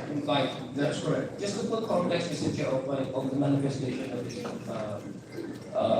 representation. Mr. Chair, the reason why I wanted Attorney Delga to be present, in fact today, and not pass those next week is, I agree with Congressman Keith Flores that he is not competent to answer questions pertaining to the implementation of illegal war drugs. But just to be honest, Mr. Chair, I don't think the former president will ever attend the Quadcom. I'm sorry to say that. I really have a strong feeling that he will never attend the Quadcom meeting. And since Attorney Delgra is his lawyer, I would wanted to ask him about the content of his letter. I'm sure he's a capable lawyer and competent enough to elucidate to this representation, being a non-lawyer, what does he mean by subordination? Because that's one of the allegations. Number two, Mr. Chair, I also wanted to ask Attorney Delgra, which part of the testimony of his client in the Senate, during the committee hearing, which portion of it is joke and which portion of it is true? Because he's trying to provide us, for advising us to just simply request the transcript from the Senate. Mr. Chair, I have no problem if individuals want to, make other people snap all the time. I have no trouble with that. If you want to turn yourselves as clowns, that's your business, that's your concern. But not at the expense of serious issues. Not at the expense of the collateral damages, the innocence of died during the course of the war of drugs. Okay, thank you. And that's my only point, Mr. Chair, I'd like to manifest. Yeah, Thank you very your much. observation is noted, and we will consider discussion on that particular observation when we come to that at the proper time. Thank you, Mr. Chair. Thank you for your manifestation. Now, marami po kasi tayong naimbita at dalawa po yung ating topic ngayon, yung EJK at saka yung ating drugs. No? And we will proceed first with the topic on the illegal drugs. So, may we ask the COMSEC first to please administer the oath of the resource persons we invited for the first time in this committee hearing. And then we will proceed with the hearing proper. COMSEC? Thank you, Mr. Chair. Those who are attending for the first time, please stand. And please raise your right hand for the oath. Do you swear to tell the truth, the whole truth, and nothing but the truth in this congressional inquiry, so help you God? Yes? Thank you. They all said yes, sir. The oath has been administered. Thank you. Okay, maraming salamat sa ating mga resource persons. Thank you, COMSEC. I have here a list of those people, of the members who wish to interpolate. But before that, there is a manifestation by Congressman Bordado. You are recognized, you're given 5 minutes. Yeah, thank you, Mr. Chairman. Mr. Chairman, I rise today to express my commendation for the exemplary work being conducted over the past few months by what is now popularly known as the Quadcom, a veritable super body composed of 4 standing House committees tasked to investigate the issues surrounding the Philippine offshore gaming operators, or the POGOs, and the extrajudicial killings. First and foremost, Mr. Chairman, I would like to recognize the tireless efforts of the chairman of the following committees: Representative Robert H. Barbers of the Committee on Dangerous Drugs, who acts as the chairman of the Quadcom; Representative Dan S. Fernandez of the Committee on Public Order and Safety; Representative Bienvenido M. Abando Jr. of the Committee on Human Rights; and Representative Joseph Caraps Paduano of the Committee on Public Accounts. Their leadership, transparency, and unwavering commitment to truth-seeking have been truly commendable. Through their painstaking efforts, the Quadcom has not only brought critical issues to light, but also raised the bar for how we should approach investigations in this chamber with integrity, impartiality, and a clear sense of purpose. I also wish to extend my deepest gratitude to Senior Deputy Speaker Dong Gonzales, Deputy Speaker J.J. Suarez, and Representative Romy Ako, the Chair of the Committee on Transportation and Vice Chair of the Committee on Dangerous Drugs. Additionally, Mr. Chairman, I must commend our esteemed interpellators, young and very intelligent, who have fearlessly asked the difficult questions and examined the facts with diligence. Their perseverance in scrutinizing the details and challenging those who stand before the committee has brought us closer to the truth and in turn provided a glimmer of hope to the families of those affected by these tragedies. Mr. Chairman, I had a great intention to join this interpellation myself, but as it stands, I lack the comprehensive data that my colleagues have already so expertly gathered and utilized. In their capable hands, they have unearthed vital information that moves us closer to accountability and justice. As stated earlier by Representative Abante, no one, no matter how powerful, should it be immune from accountability. The perpetrators of these heinous acts must face the full consequences of the law. And we owe it to the families of the victims to seek justice with unyielding resolve. Mr. Chairman, likewise, the inquiry into the Pogos has revealed very disturbing truths about their impacts on our society.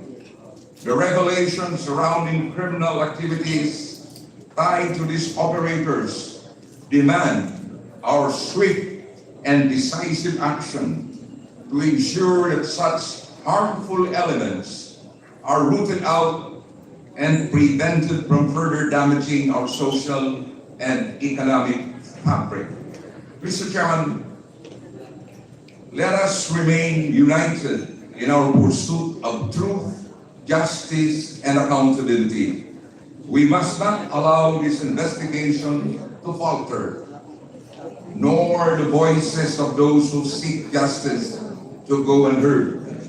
As public servants, it is our duty to ensure that the truth is uncovered, that justice is served, and that we work together to prevent such abuses from ever occurring again. With that, I once again thank and commend the chairman, the interpellators, and all those who have worked tirelessly to champion the cause of truth and justice.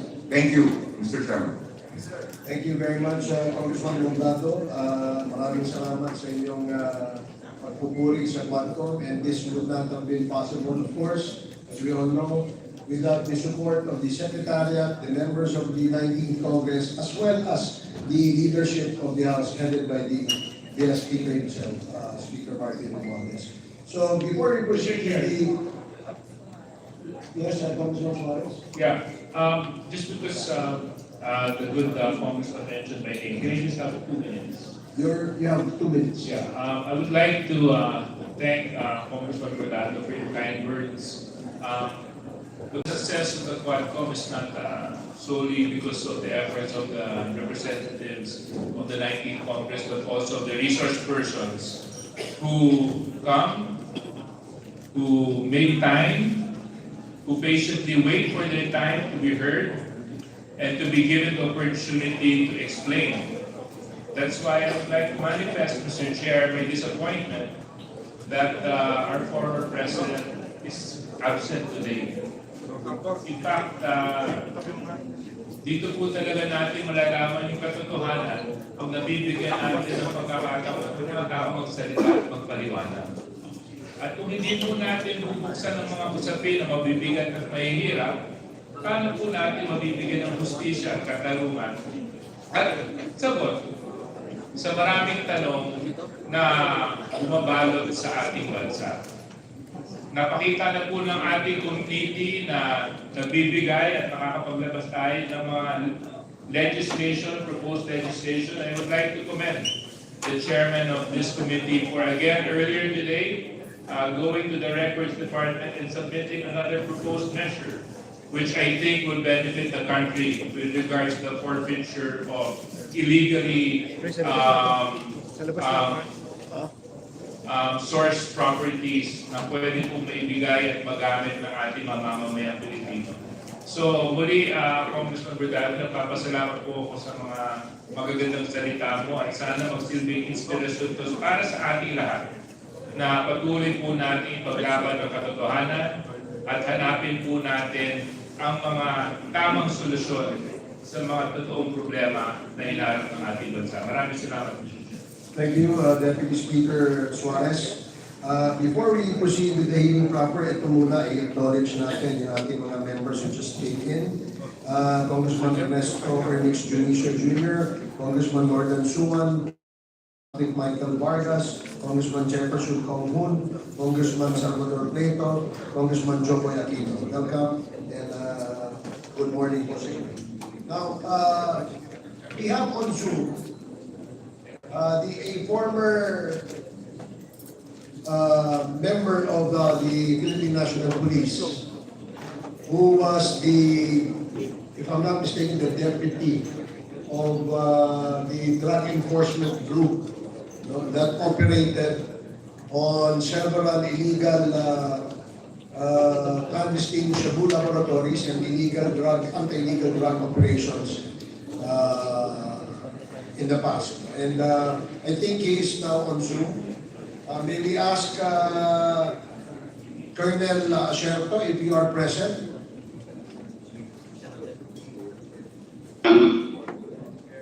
Kayo po ba nandiyan dyan sa... Can you hear us? Narinig ko kayo. Magandang umaga po. Magandang umaga sa iyo, Colonel. Colonel, maaaring alam niyo na po na ang ating topic ngayong umaga ay tungkol po sa illegal drugs. And bilang isang operatiba ng anti-illegal drugs noong kayo ay nasa Philippine National Police pa, maaari po bang bigyan nyo kami ng idea kung ano po ba ang inyong mga operation noon na may kinalaman dito sa pagpapahinto nitong illegal drugs dito sa ating bansa? Marami pong operation. Ang example po is yung sa Antipolo, ang unang pong laboratory na nahuli na mayroong na actual ang naluluto at more than 1 ton o 1,000 kilos ang nakuha po doon. Meron din po kaming nakuhang laboratory sa Mandawi, Cebu. Excuse me na po, baka ho kasi kayong video eh. Pwede bang, can we ask the technical, pwede bang may video? And nakikita niyo po ba ang komite? Colonel Asherto? Hindi po. Hindi ko po nakikita. So, can you Pero nakauna po ang video ko. Yeah. Can you please, technical? And before that, ang inaayos pa po ng technical, may we ask you to take your oath, Colonel Asherto. Comsec, please administer the oath. Tumuloy po ako kanina. Nag-oath ka na kanina. Tumuloy po ako para save time po. O hindi po namin nakita kasi, Colonel, so pwede po ba natin ulitin? At sa ganun, may record pa kami na kayo po'y sumumpa at nag-oath. Yes, Mr. Chair. Sir, can you please raise your right hand? Do you swear to tell the truth, the whole truth, and nothing but the truth, all these congressional deliberations of the body? Yes. Thank you, Mr. Chair. Okay, thank you, Colonel Asherto. Pwede po bang ulitin ninyo inyong report kanina? Bakitin lang po yung mga ibang maalala po mga operation namin. Una po yung San Antipolo na unang pagkakataon na mayroong nahuli aktor na naluluto sa loob ng Shabu Laboratory. At sobra 1,000 kilos ng Shabu ang nakuha doon. Sumunod is ang Mandawi, Cebu na mga more than 16 yata na foreign nationals na nandun na may Indonesia, Malaysia. Dahil yung famous na Shabu Kacangge sa Pasig. At ang isa pa ay ang sa Davao, sa Domoy, Davao City, na nabas namin ang Shemo Laboratory doon noong 2004, December 32 po. Yun lang po yung marami pa ako, kaya hindi ko na po maalala. Pero yun po yung mga significant na trabaho namin. Sige, maraming salamat po, Colonel Sherto. Ang aming po mga kasama dito ay gusto rin po magtanong sa inyo. The first to interpellate is Congressman Benny Abante. You are recognized, Congressman Abante. Magandang umaga sa iyo, Colonel Sherto. Magandang umaga po. Kayo po pala ay na-assign na sa iba't ibang PNP stations na po. Sa totoo po, ako po ay lagi naka-assign sa mga task forces. Hindi po ako na-assign sa station o sa probinsya. Lagi pong special unit yung aking pong assignment. Anti-illegal drugs, the PAOK. At kayo po ay nasa ilalim ng sino pong opisyal, usually. Sa isa lang po ba kayo nasa ilalim ng opisyal o ilang opisyal lang nasa, kayo po ay nasa ilalim nila? Ang mga boss ko po ay mga director namin, director ng ASOT o Task Force Commander na sila General Alipay hanggang umabot kay General Bacalso, General Dick De Leon,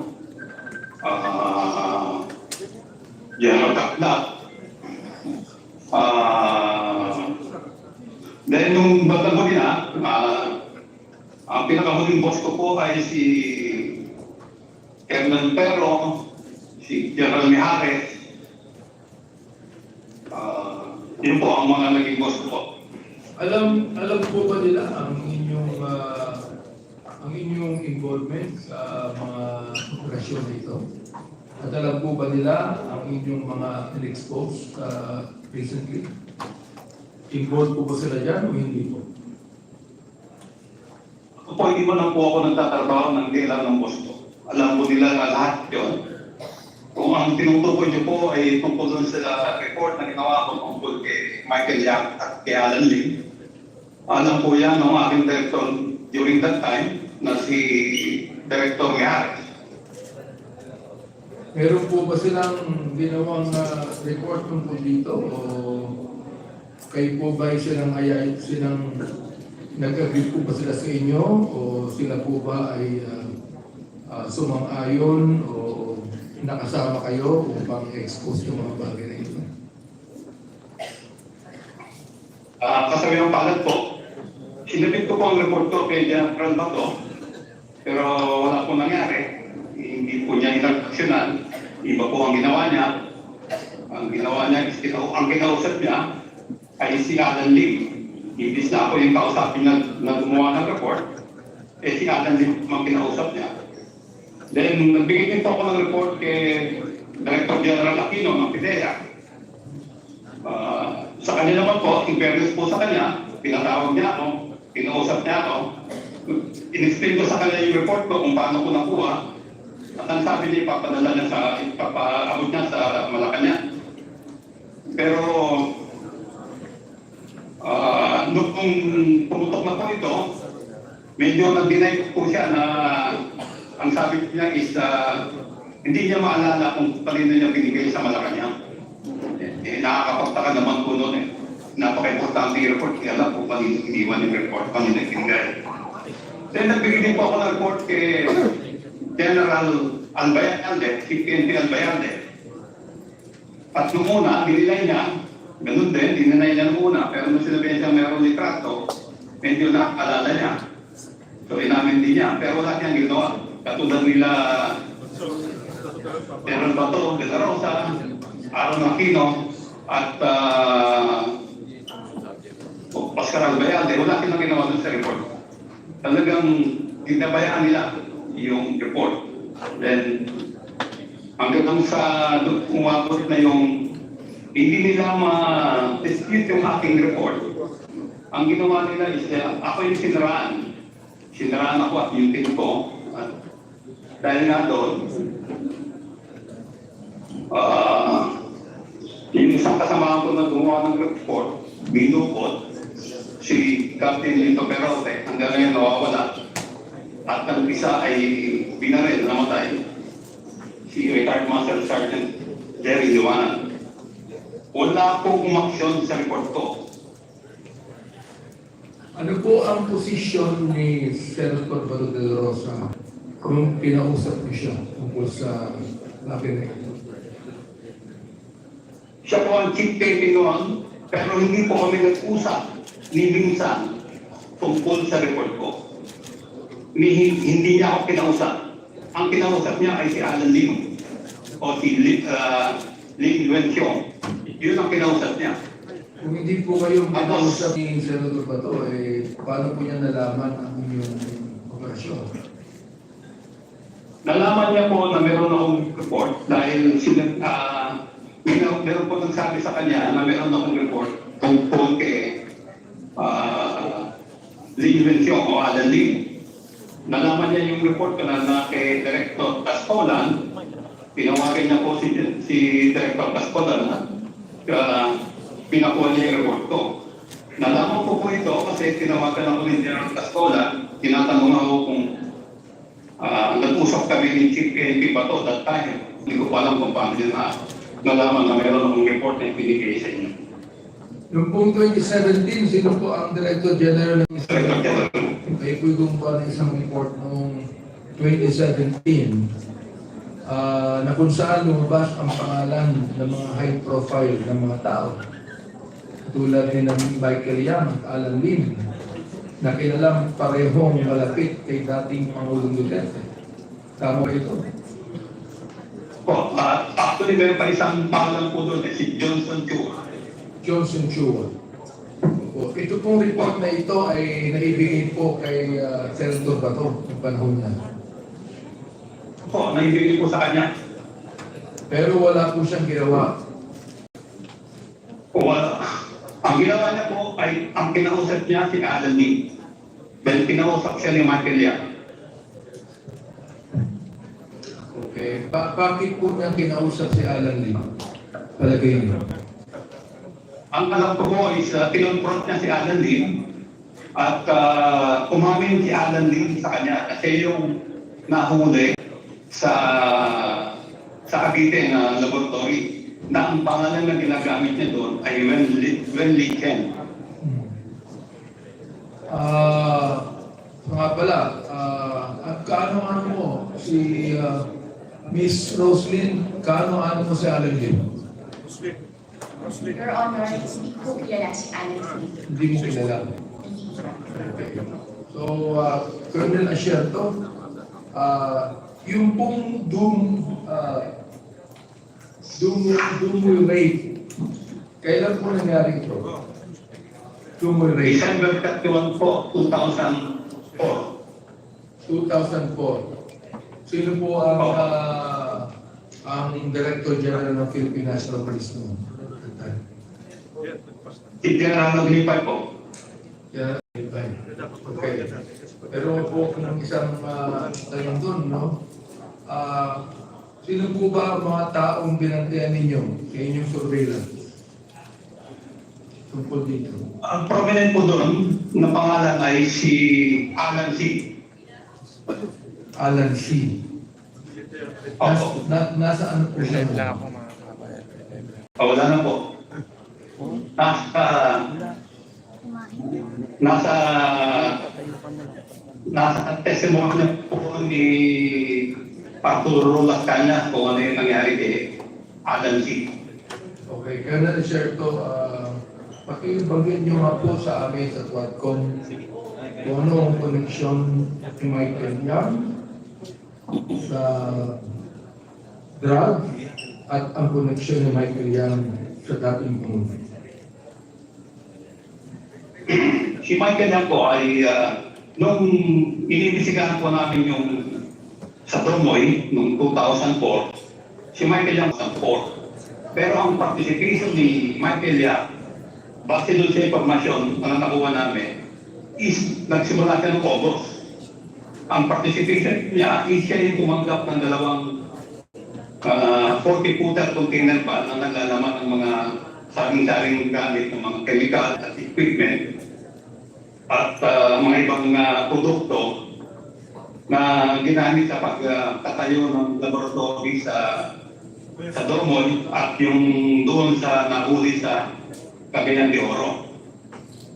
Yun ang participation ni Michael Yang sa Dormoy.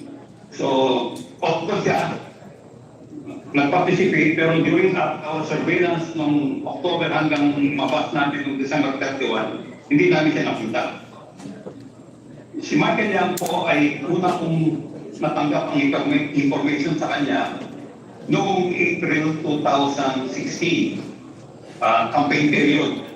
Po ay ipinakita sa akin ng litrato na magkatabi si Michael Yang, si then presidential candidate Rodrigo Roa Duterte at si Bongo na nasa loob ng isang pribadong eroplano. Yan po ay 2016. Ang sabi sa akin ng asset is magkaibigan si Michael Yang at si then Mayor presidential candidate Duterte. So, nung matanggap ko po yung informasyon dahil 2016 campaign, hindi ko po muna ginalaw kasi parang hindi pa ho yung informasyon. Nung manalo si Pangulong Duterte at nasimulan na yung war on drug na maraming namatay, sinimula ko na po yung aking betting doon sa informasyon na natanggap ko tungkol kay Michael Yang. So, bakit doon sa betting ginawa namin, meron kaming nakakausap na isang tao na meron ding involvement doon sa pagtatayo ng laboratory sa Dormoy noong 2004. Nagkataon na natapuan siya ni then Captain Lito Perote. So kinausap namin siya sa Davao noong August 2017. Nag-meet kami doon. So yung kinausap namin siya. Hindi pa kayo nakita ni Michael Yang kahit minsan? Ay, hindi pa po. Si Alan Hindi Lim, pa po, hindi pa po. nakita na pa kayo ni Alan Lim? Ay, hindi pa rin po. Hindi pa rin po. Meron kaming picture dito na kasama ang dating Pangulo. Okay, can we get the picture there? Na ginakausap niya si Michael Yang at si Alan Lim. So, ibig niyong sabihin, Colonel Desierto, sa inyong investigasyon na talagang nasisiguro nyo na may koneksyon ang dating Pangulo sa mga illegal na gawain ni Michael Yang at ni Alan Lim. Meron po ba? Sigurado po ako. Dahil po doon sa nangyari sa akin at nangyari doon sa mga kasamahan ko, very obvious po na siya yung nag-protect. Pinotektahan niya si Michael Yang at si Alan Lim. Ano pong nangyari sa inyo? Yun po ba ay ginawa sa inyo? O dinisign ninyo? O ginawa po sa inyo sapagkat nakita nyo ang involvement ng dating Pangulo dito kay Michael Yang, kay Alan Lim? Nakita nyo na hindi pinansin ang report ninyo ni Senator Bato, kundi po si ayun pang mga Director General. Yung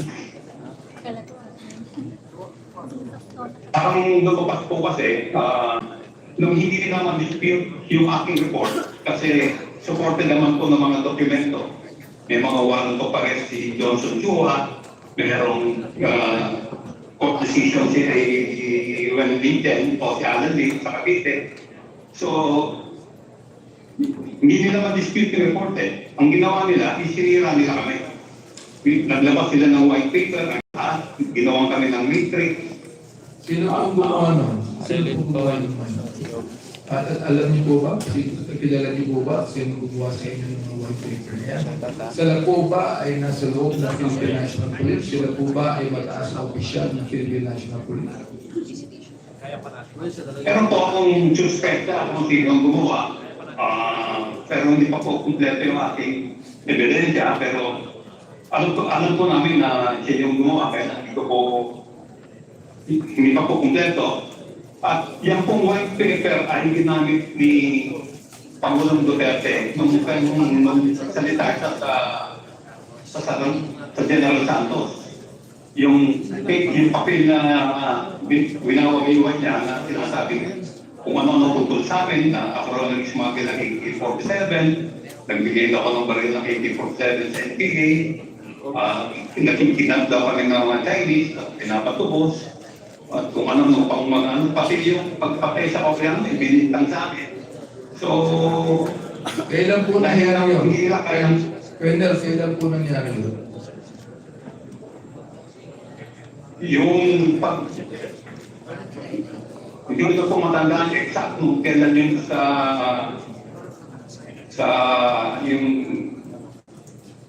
yung kanyang public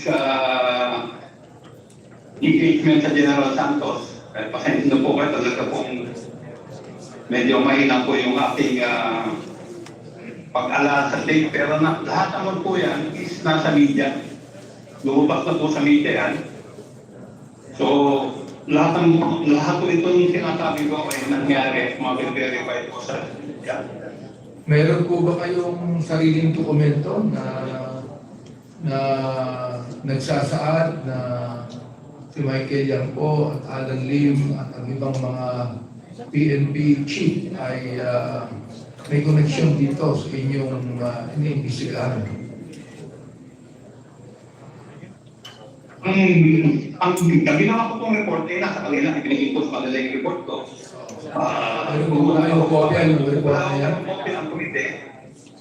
Kung wala ko kayong kopya, ay pwede po akong ibigay sa inyo ng electronic copy. Mr. Chairman, do you have a copy of that?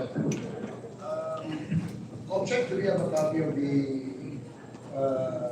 document from Colonel Asierto?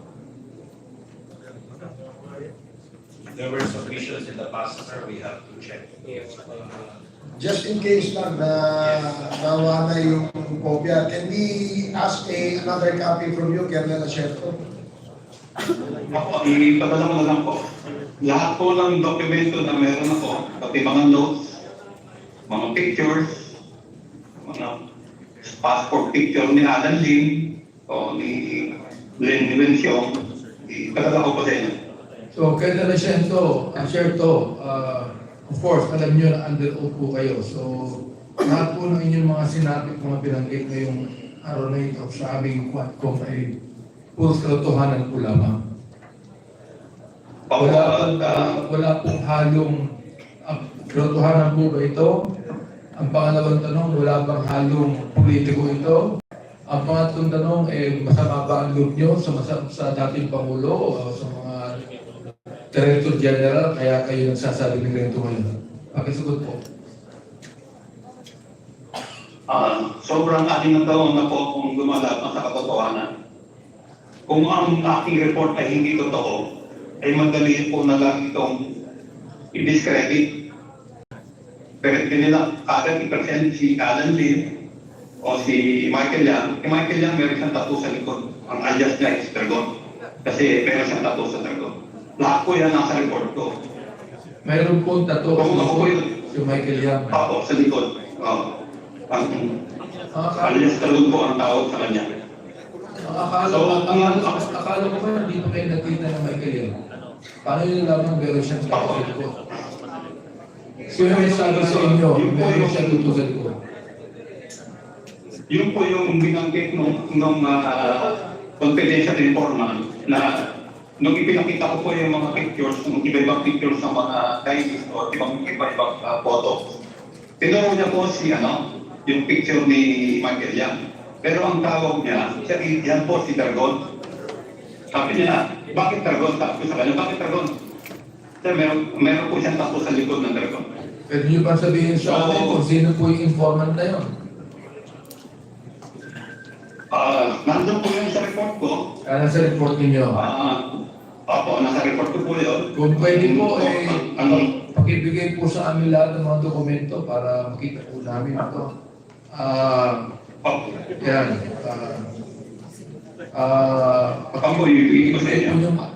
Pati po ba yung mga personalidad na nakalagay din po doon?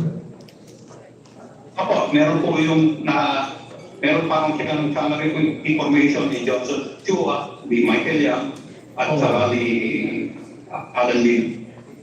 Okay. Andito po ngayon, si Pidea Wilkins Villanueva na nagsasabi na walang kinalaman si Michael Yang sa drugs. Anong mga sabi ninyo? Ano po, si Wilkins Villanueva, hindi naman po siya talaga naging, masasabi ko na-involved dun sa surveillance casing build-up doon sa Doromol. At base po naman doon sa information na natanggap namin, si Michael Yang ay lumutang, ang participation nga po ni Michael Yang is noong August 2004. Nagsimula kayong mag-surveillance o magkaroon ng case build-up is October na po October 2004. So talagang hindi namin nakita si Michael Yang during the intelligence build-up. Tapos yung sinasabi rin ni Wilkins doon sa correspond nila sa Malacanang dati, na yun daw pong picture ni Alan Lim, nung map chat niya, saka yung present picture ni Alan Lim ay malayo. Ang tanong ko po sa kanya is, siya ba eksperto sa photo? Siyempre, dito po si Pidea Wilkins Villanueva.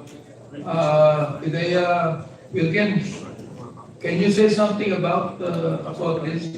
That yung sinabi na wala kinalaman si Michael Yang sa drugs. So, will you please answer this? Yes, Mr. Chair. Yung Dumoy Clandestine Laboratory actually started October of 2004.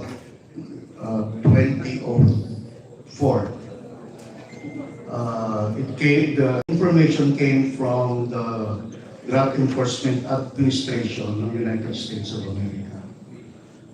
Yun ang start ko noon. Tapos the information was passed on me ng PDEA Intelligence and Investigation Service. I was the regional director of PDEA Regional Office 11 during that time. So, information, before kami, gusto ko lang, Mr. Chair, na i-welcome. Do you know when the share of Yes, Mr. Chair. Okay. Kasi sometime October, first week of October actually, nag-meeting po kami nito sa EDSOR ni Colonel Asierto. Kaibigan ko po ito, sir. Mista ko po ito, sir, si Colonel Asierto. Okay. So during that time, Classmate kayo? na-turn back lang siya, Mr. Chair. Okay. So graduate ako ahead of him. During that time, Mr. Chair, nagkaka-iritan ang PDEA at ang EDSOR. Kasi gano'n na That was the first, yun ang unang, ng PDEA at EDSOR. So, yun ang problema niyo, nagpapagaling. Yes, during that time. Kaya, since mista ko, sir, Sana wala nang pagaling yung ngayon. Ay, noong time ko, Mr. Chair, wala nang ganun. Oo. Noong 2020, wala nang Hindi ko makakalimutan yung nangyari doon sa Quezon City. Yes, sir. Okay, nyo imagine, pare-pareho kayong law enforcers. Kayo nagbabarilan. Yes, Your Honor. Oh. So what happened, nag-case conference kami ni Colonel Asierto. Nasabi niya, may nahagip siyang personality na papuntang Davao. But, naputol doon, Mr. Chair. Until noong October 26, nabigyan ako ng information na may padating na dalawang Chinese national na manufacturer sa Davao. So from the airport, talaga sinundan namin hanggang sa kung saan sila lumabas. PDEA parang form nandun, wala pa pong exo. Sinurveillance ninyo. So, talaga sinundan na namin siya hanggang sa dulo. Ang kagandahan doon, Mr. Chair, is pagdating doon sa pinuntahan nila, that same, yung bahay na pinuntahan nila, that was an apartment. Subject po yun ng previous case operation plan ng PDEA. Sino po yung dalawang Chinese? Mr. Chair, Chinese name hindi You would know because ikaw ang... yes, Mr. Chair, but 2004, wala na po akong i-find out po, Mr. Chair. And, May report kayo niya sa PDEA, am I right? yes, we submitted sa PDEA mga progress report hanggang sa after operation report. Mr. Chair, may I ask that But pipilitin ko, Mr. Chair, kasi that they submit to us the report.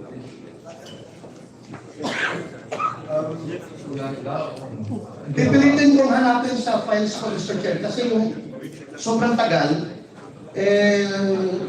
most of the laptops na nasa akin na corrupted. So, pipilitin kong maghanap, baka na-save ko somewhere along sa mga... So naniniwala kayo walang kinalaman si Michael Yang sa drug? During that time, Mr. Chair, walang Michael yan eh. Ang alam ko lang na sinabi ni Colonel Asierto is Johnson Chua, which is both. Talagang subject namin dalawa yun. But there was no Michael Yang during that time. Colonel Asierto, what can you say about that? Sinabi ngayon ni General Wilson. Ano po? Ano masasabi? Totoo po yung kay Michael Yang na talagang hindi na namin nakita na mag-start rin ang surveillance ng October. Kasi nga po, ang sabi ng may confidential informant Hunter na August nung tinanggap ni Michael Yang yung dalawang positive quota ko ginawa.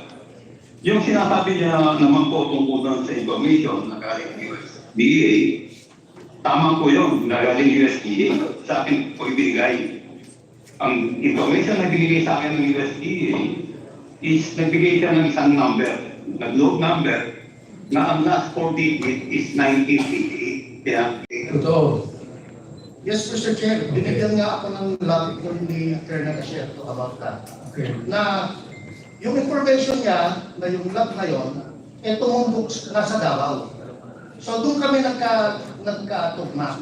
So doon kami nag-collaborate, Mr. Chair. Anong ibig sabihin nasa Davao, General Villanueva? Yung user ng number na binigay niya is naandun sa Davao. Therefore, yung pong drugs nasa Davao. I don't know, Mr. Chair, but yung personality na gumagamit ng telepono na yun is na-trace sa Davao, Mr. Chair. Kaya pumayag ako makapag-collaborate kay Colonel Asierto because, Davao to. So, sa akin, lahat ng pertaining sa Region 11 is under my area. So, ito lang, Mr. Chair, yung sinabi namin, pwede itong first time na to mag-collaborate ang PDEA at police. And it happened, Mr. Chair. Hanggang anong ilan pa yun? Until 2008, Mr. Chair. Yes, sir. So, where were you when the former president became president? Nasa regional office 10 po ako, Mr. Chair. You were As a regional director. time. Yes. And you are the... Regional director of Regional Office 10. Are you also involved? Sa PDEA pa rin? Yes, Mr. Chair. Okay. So, Colonel Asierto. Colonel Asierto. Colonel Asierto. ano po yun?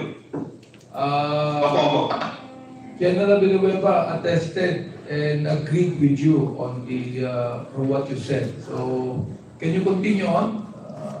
Ano sa mga sabi? Tungkol naman po doon sa mga binigyan ko ng report, siguro po natural na sa mga loob ko. Kasi sila po yung aking mga immediate upper class sa PNA.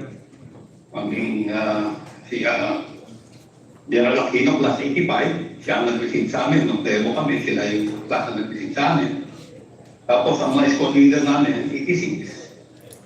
Yung class nila, General Bato. Ano na share to? Merong nabanggit si General Villanueva na dalawang Chinese na hinabol nila sa Davao. Ay hindi niya maalala yung mga pangalan. Kayo po ba naalala niyo yung pangalan? Kaya na-share ko. Yung dalawang Chinese na yan. Hindi ko po alam yung sinasabi ng Chinese, pero ang target po namin dyan, yung nagpunta kami sa Davao, is si Alan C. na yung gumagamit ng number ng 1988. Sino pong Alan? Alan Lim. Alan C po. Alan C. Okay. So ilang taon na po silang involved sa drugs? So pagkakaalam ninyo. Hindi ko po magbigay yung exact na taon kasi nung receive namin yung information na yun, middle of 2004 yung binigay sa akin yung number na 1988 na USDA. Until? Ano po? Yung number na binigay sa akin po ng USDA na mayroong last 4 digit na 1988 is parang ibinigay po sa akin ng mga middle of 2004. So, pina-verify niya sa akin yun, pinamisikahan. Then, after a couple of months, yung isang asset ko po nandito sa Pilipinas, binigay din po yung same number na involved daw sa production ng shabu. At ang base ko nila sa Davao. Ang kanilang base sa Davao. Opo, ang i-trace ko nga namin nasa Davao. At ang dating Pangulo ay mayor pa rin Davao ng araw. Opo, siya po yung mayor. Siya po yung mayor that time. Kasi bago po kami magsimulang mag-survey na, pinuntahan po namin siya ni then Wilkins Villanueva, ni Director ng Piredo sa 11, parang respeto po na courtesy ko na nandun po ako sa Davao na tiga Manila, Manila Base Unit na mag-operate sa Davao. Kasi po nga, mayor, at alam kong very supportive siya sa mga anti-illegal terms operation. So, during that time, wala kayong hinagap, kanina siya to, at General Villanueva, wala kayong hinagap na involved ang dating mayor po ng Davao sa drugs. Mr. Chair, General Villanueva, sige po. Mr. Chair, talaga supported Wala kayong hinagap na involved ang dating mayor sa Wala po, Mr. Chair. Hindi nyo alam. Actually, during the operation, yung actual operation, Mr. Chair, Yes. nagtayo po sila ng command post just 50 meters away from the clandestine laboratory. Sino po nagtayo? Sila Mayor Duterte, si General Simeon Dizon, Regional Director po siya ng PNP ng Region 11, na andun po yung ibang mga konsehal ng Davao City at na andun po ang media while we were operating on the clandestine laboratory. So, talagang ang iniisip namin, talagang walang involvement ang ating mayor doon. Kaya nyo na siya to. What can you say about that? Ako po, meron pa akong narinig na CCTV pero wala po akong nakita. Ebidensya at in fairness po talaga, talagang during our surveillance, hindi po nahagip yung pangalan ng mga Duterte. Naglalaro Hindi po lang, namin nahagip yung fairness. naglalaro lang po ang isip ko dito, no? Sapagkat may mga napatay ng mga mayor na involved sa drugs, may mga napatay ng mga high profile involved sa drugs. Ano po ba ito? Ito po ba ay to annihilate the competition? Para isang lang ang manguri dyan? No? Ano po ba magpagawin mo? Kaya nila share. Sa aking pong assessment, with yung kanyang pang-protection kay Michael Yang, kaya nandito, ang aking po is parang cover up po yung pagpatay niya sa mga maliliit na sa mga maliliit na personality na involved sa droga. Parang cover up, yung assessment nyo. Parang cover up po eh. Oo, cover up. Dahil, Bakit po nyo nasabing parang cover up? kasi po ang namamatay, is yung mga nasa baba, yung mga user. Yung, kumbaga is mga end user. Tapos yung medyo yung distribution, yung mababang distribution. Pero yung source po, hindi po ginagalaw. General Villanueva, ang palagay nyo? Ang palagay nyo? Mr. Chair, iba yung ano ko, iba yung analysis ko doon, Mr. Chair. Kung bakit nagtayo ng Davao Laboratory. Kasi Mr. Chair, talagang during the time, talagang mataas ang level ng aming vigilance against crime, illegal drugs. Ano na ngayon ang assessment nyo during the time? During that time, that Mr. the former president became president and he had war on drugs and killed so many people. Ano po yung assessment nyo?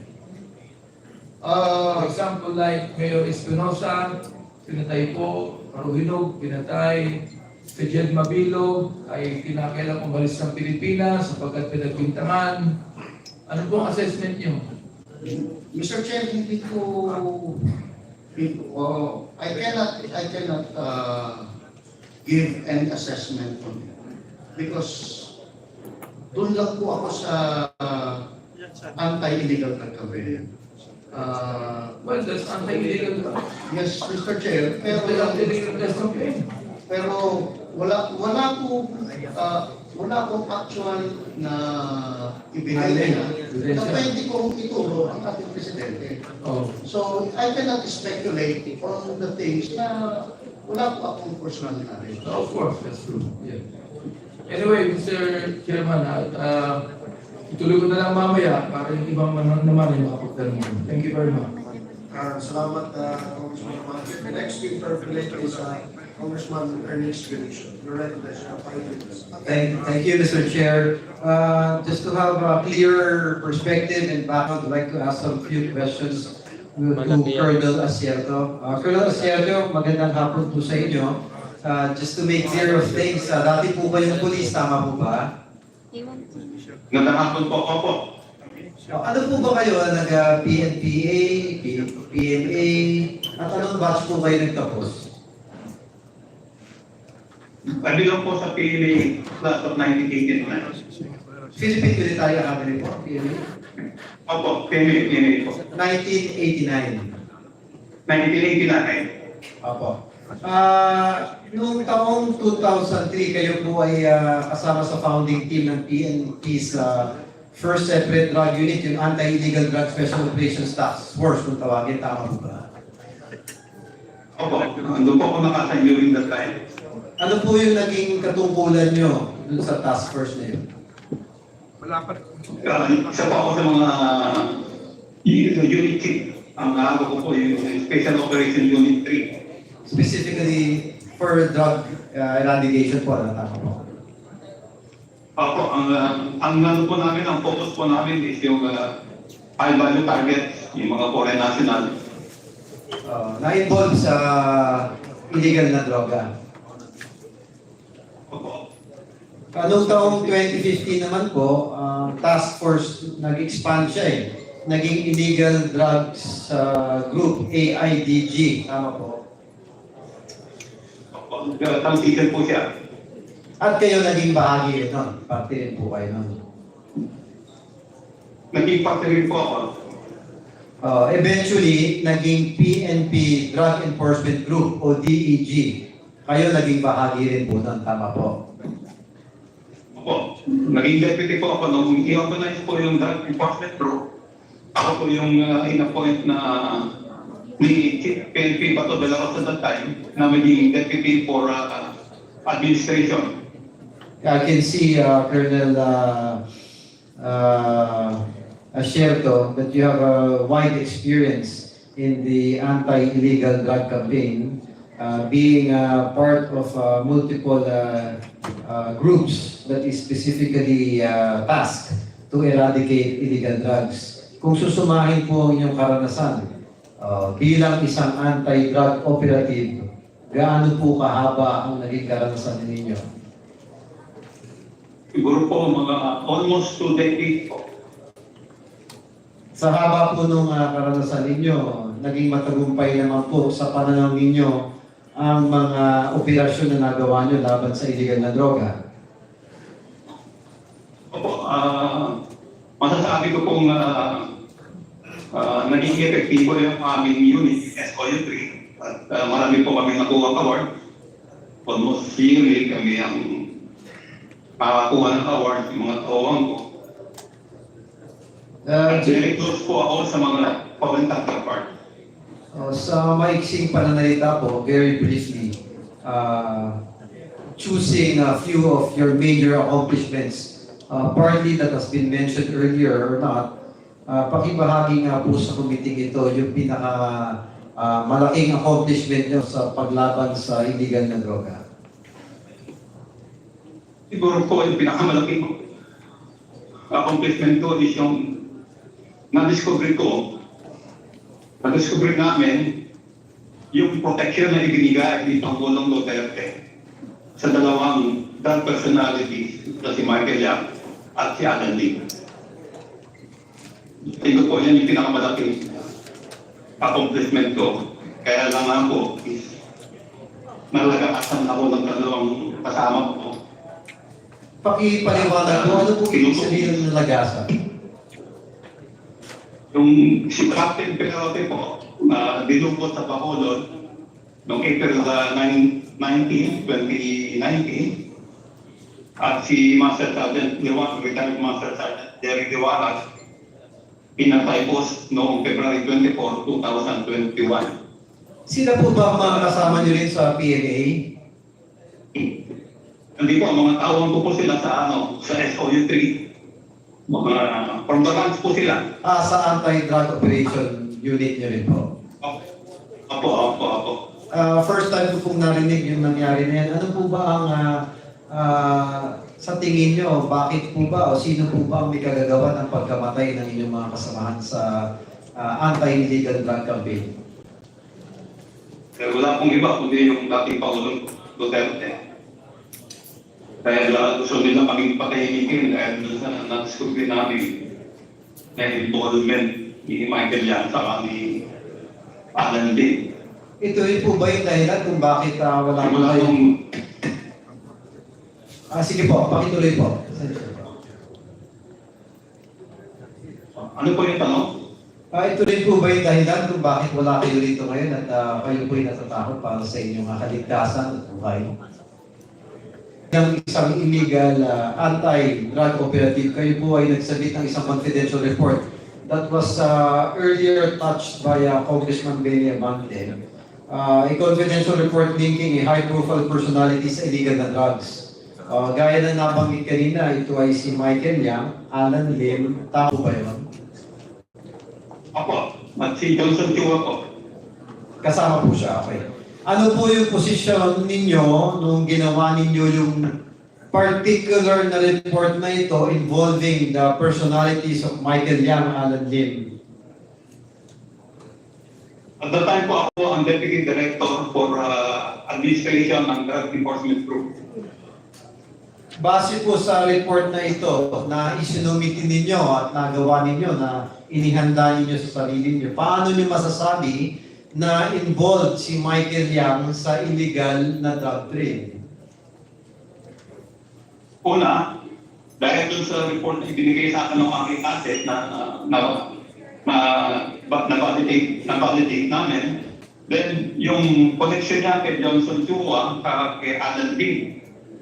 Si Alan Lim, meron siyang kaso ng kinasuhan siya sa Cavite Laboratory, meron ng isang kaso niya, pero doon siya mismo nahuhuli sa loob ng laboratory.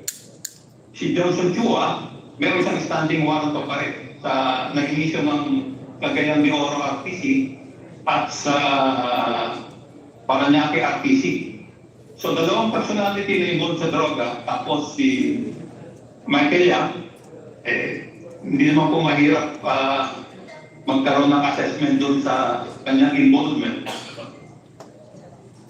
So it is safe to say na gaya ng nabanggit po ninyo, without a doubt, they are involved sa personal assessment nyo as a professional and well-experienced operative of anti-illegal drugs.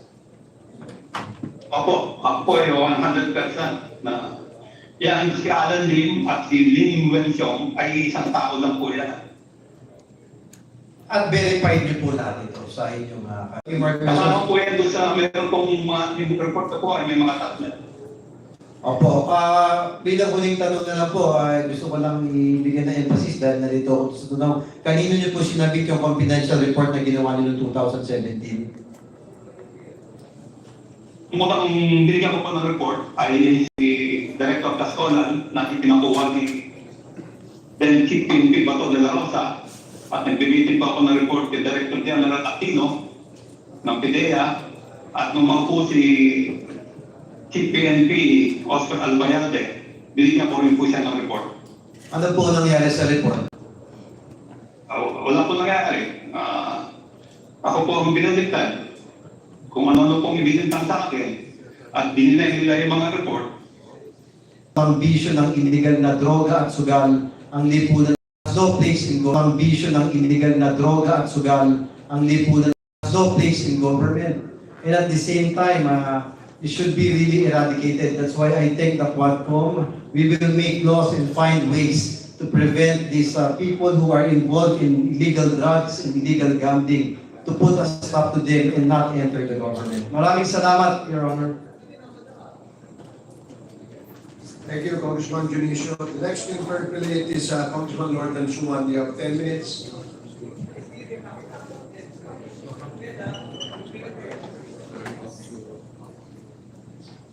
Colonel Asierto, you mentioned earlier yung Cagayan de Oro na may laboratory. Opo, meron po. Anong year po yun?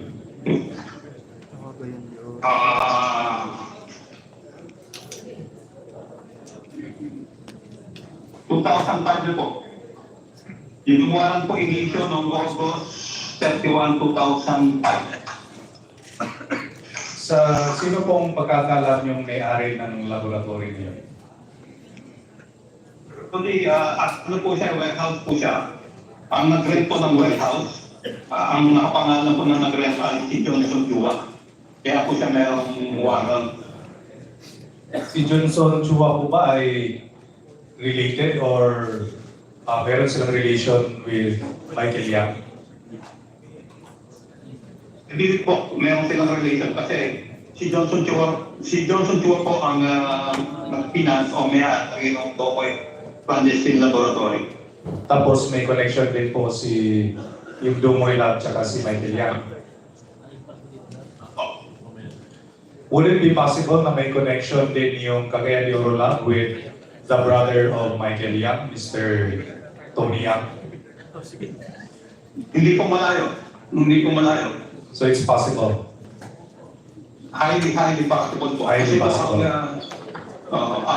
Ang report po sa akin noon, yung yan si Antonio Maestrado Lim, ang kanya pong linya is smuggling ng sibuyas, bigas, at mga bawang, pag-alipata. So matagal na siya sa smuggling and it's also possible na kasama siya doon sa laboratory in Cagayan de Oro City. Highly possible po. Okay, on to another point. Colonel Asierto, medyo katakataka po na hindi nabigyan ng pansin yung report nyo. Dahil dun sa panahon ni former President Pangulong Duterte, supposedly may na hinahanap ng mga taong involved sa drugs. Tama po ba? In relation talagang listahan yung mga drug lords, may listahan. Yung kung sinasabi niyo po yung Duterte drug, pero po talaga. Alam niyo po ba kung itong listahan na ito, may mga drug lords ba talaga or mga users lang or mga small time? Kalagayan po doon, yung mga small time lang po na at doon sa mga distribution lang at doon lang po yung kumbaga is parang nag-retail tapos yung maliliit na amount na nandun at yung listahan po kasi yun, unvalidated. Kung ano ilabas yun, kumbaga kahit sino na lang, kung sinong nandun, kahit yung patay na, nandun pa eh. Okay. Kanino pa nanggaling itong listahan na ito? Galing po yan sa Davao. Davao? Ano ibig sabihin Opo, ko na galing sa Davao? Galing po sa grupo ni Pangulong Duterte. Okay.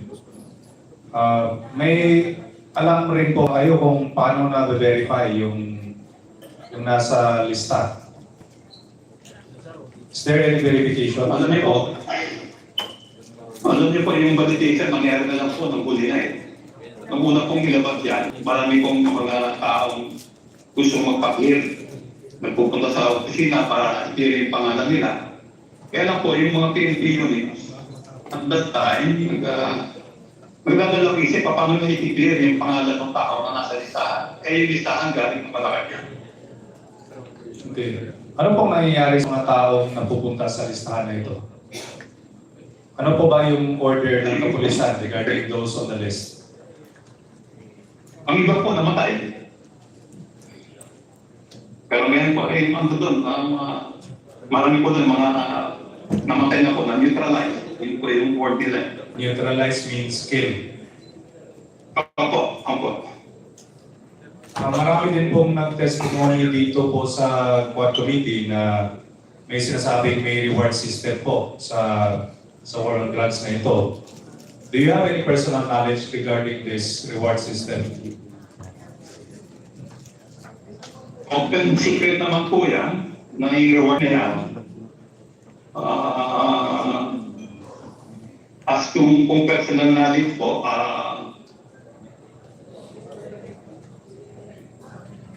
meron po mga ilan-ilan siguro. Ilan-ilang ano po? Mga, meron, actually, hindi mo pwedeng masabing personal knowledge, pero alam kung meron mangyaring reward na nangyari pag meron namamatay. Okay. Sino po kilala mong may personal knowledge? Sino kayang kilala mo na may personal knowledge regarding this reward system? Usually po, doon sa AICD, during that time, ang kumukuha ng reward, ang alam ko, yung director mismo. At ang director ay si Senior Superintendent Pero. Okay. Do you know anything else about this reward system? Ang alam ko po is ang gagaling sa Davao at ang common knowledge po yan na si Leonardo po ang payment kaya po nag-release daw ng pera. Okay, si Colonel Leonardo. Do you know anything about how this reward system works? Hindi ko po alam yung specific eh. Ang lumalabas lang po is pag nandiyan na yung reward. Sino po paano nakukuha, hindi ko po alam. Okay, so yung alam mo lang, when you say open secret, Hindi ko po, ayaw manilin, siyempre natin. when you say open secret, what does it mean? Parang lahat ng tao nakakaalam pero hindi lang mako-confirm. Opo, mga public natin lang po yan eh, na talagang meron. Kaya po, siyempre, hindi lang po, pamingin ng iba yan. Ayaw din nilang masagay sa amanan. Kanina po nagagaling yung reward? Ang alam po talaga is galing na Davao. Davao. Okay. Balikan po natin yung report nyo, Colonel. Nabanggit nyo na kasama nyo po si Captain Perote, yung paggawa ng report. Tama po ba? Opo. Ano po yung extent ng involvement ni Captain Perote sa report? Siya po ang nakalapit alias Panther. At siya po ang kasama ko nung kinausap namin si alias Panther. Okay. Tapos nasabi, you also said na sinampahan kayo ng kaso? Kayo ni Captain Perote? Opo, pero yung kaso po ni Captain Perote, ano po siya, na-dismiss ang kaso kanya, hindi umakyat, dismiss ng DOJ yung kanyang yung complaint sa kanya. Kasi napatunayan niya na yung mga allegation sa kanya ng investigador ay kasinungalingan. Sino po si Director Fajardo? Siya po ang dati kong deputy sa SOU3 at sa AIBD. Tapos siya po ang naging PIDEA din po siya, naging director siya ng PIDEA. Kasama rin po siya sa paggawa ng report. Kasama ko rin po siya. Alam din po niya yung report. Okay. So si Captain Perote ay nawawala simula 2019. Yan ba yung sinabi mong dinukot? Opo, yung ganun po, nakawala. Dinukot ko sa lobby ng Metro Inn Hotel, Bacolod. Dinukot siya, he was never seen again. Opo, yung ganun po, nakawala. Si Director Fajardo po, ano nangyari sa kanya? Si Director Fajardo po ay sumabi ng buhay po sa ibang bansa. Yung siya lang ang nag-iisa.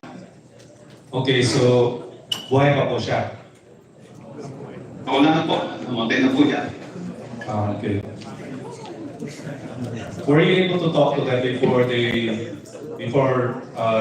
Captain Perote was kidnapped or before Director Fajardo died? Si Captain Perote ko, I think a day before, nag-usap kami. At sinabi nga ng yung kaso niya ay dismiss na. At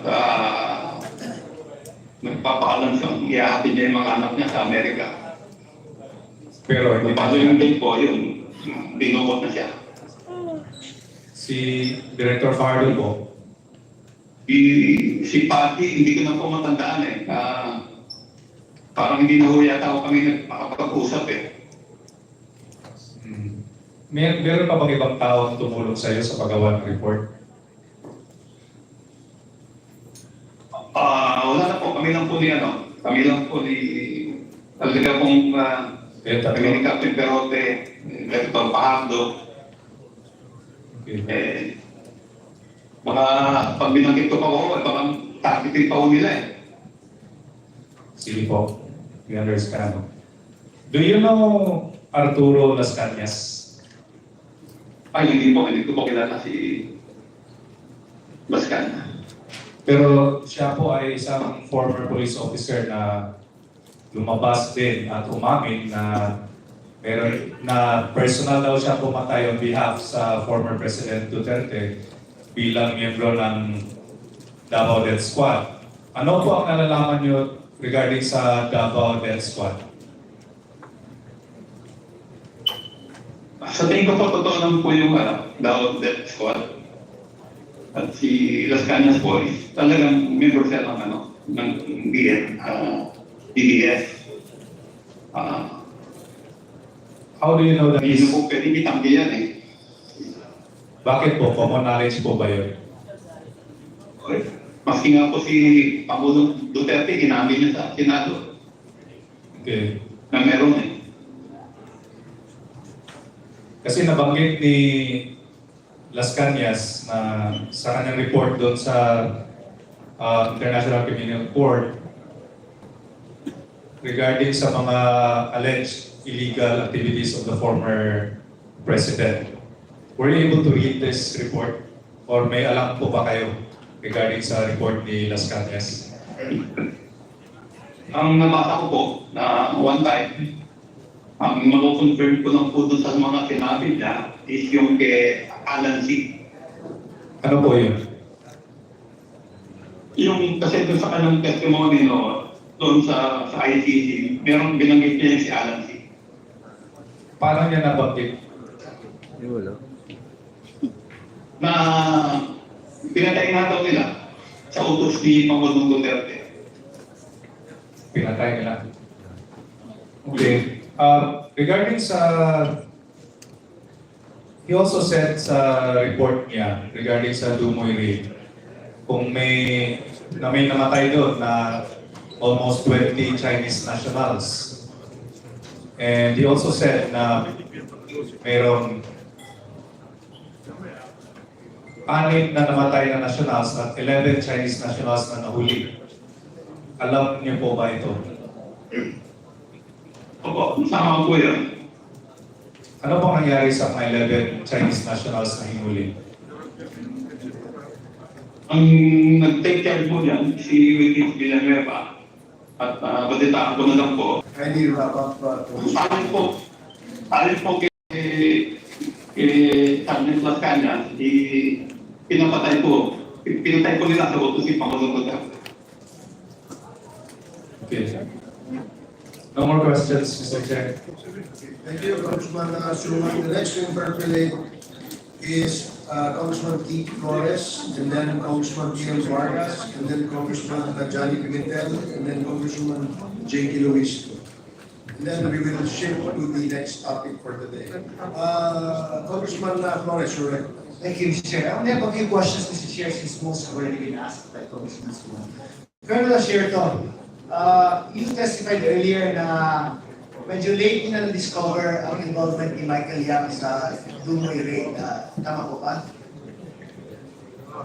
Opo, April 2016 na po na nabalidate namin ang August 2017. So, the raid in Dumoy was in 2004, and yung connection ni Michael Yang was only established by you through your investigation in 2016. Is that correct? Opo, tama po yun. Okay, same with Alan Lim, tama ba?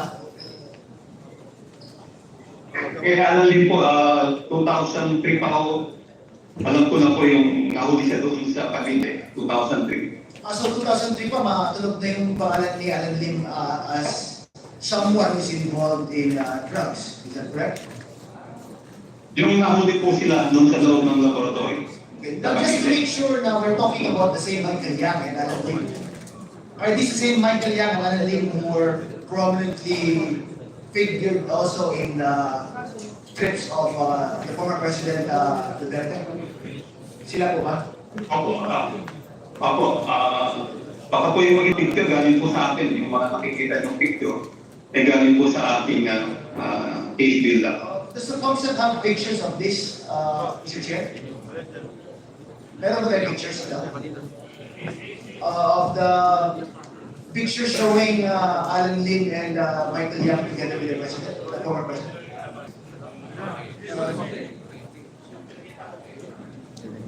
Is this the one you're referring to, Colonel Sherda?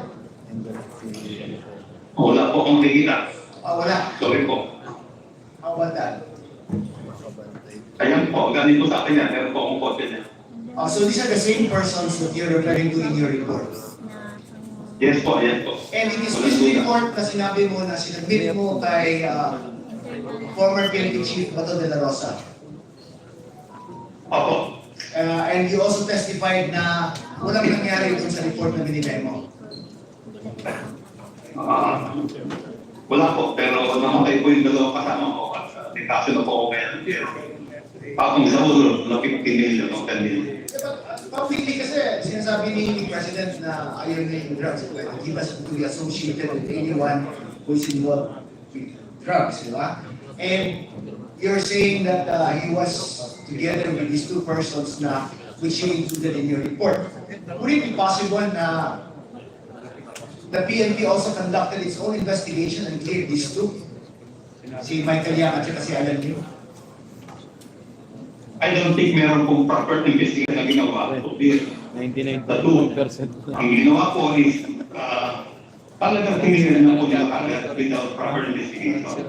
Because if they have conducted a proper investigation, they could vetted my report na may mga attachment, warrant, for the record, yung tattoo ni Michael Yang na dragon. So, I don't think they even invited Michael Yang and Alan Lim for interview or inquiry sa PNP sa PIDEA. Okay, did you share your report with Wilkins Villanueva? Who was also with PIDEA? Ay, hindi po. Hindi. So he wasn't aware that you made such a report? hindi po kasi during that time, I believe compromise na siya. Compromise? What do you mean, Colonel Sierto? Hindi ko nag-be trusted. Hindi ko na po siya pwede pagkatiwalaan ng ganang po. You cannot trust General Villanueva who was working with PDEA at that time? Opo. And bakit naman mo naman nasabi yan, Colonel Sierto? Just to be fair, General Villanueva is here. But why would you say that he cannot be trusted? Alam niyo po, kasi sabi nga na blackmail niya, mag-blackmail ka rin. Pero meron po siyang mga, may mga declaration siya na mali. Before pa. May mga kinukwento siyang mali na nakakaabot sa amin. So, hindi ko na siya mapagkakatiwalaan katulad ng nangyari sa 2004, yung sarili namin sa Doma. Alright, now, there were also reports that parang nabaliktad na ikaw na yung involved in drugs na lumabas from the PNP. Is that correct? Opo, kasi nga po, hindi nila kaalam i-discredit yung report. Ang discredit. Former President Duterte made public pronouncements as to establishing a reward for your capture ba yun or your death ba? Was that, if I remember it correctly, tama po ba? Na he made public pronouncements Pinakita po yan sa may ilang million na reward for you? 10 million po. 10 million. Nasabi ko 10 million. Yeah, and in fact, he also mentioned something like, he was asking, bakit buhay ka pa? Yes. Opo. And that was a public pronouncement, is that correct? Opo. Parang March 26 yata yan o something. Okay, now, you keep insisting kasi na walang ginawa dun sa report mo. And Michael Yang and Alan Lim, as far as your investigation is concerned, are involved in drugs. Now, how solid is your investigation? And is it backed by any siguro substantial proof din to show na there's actual links between these two persons and the proliferation of illegal drugs?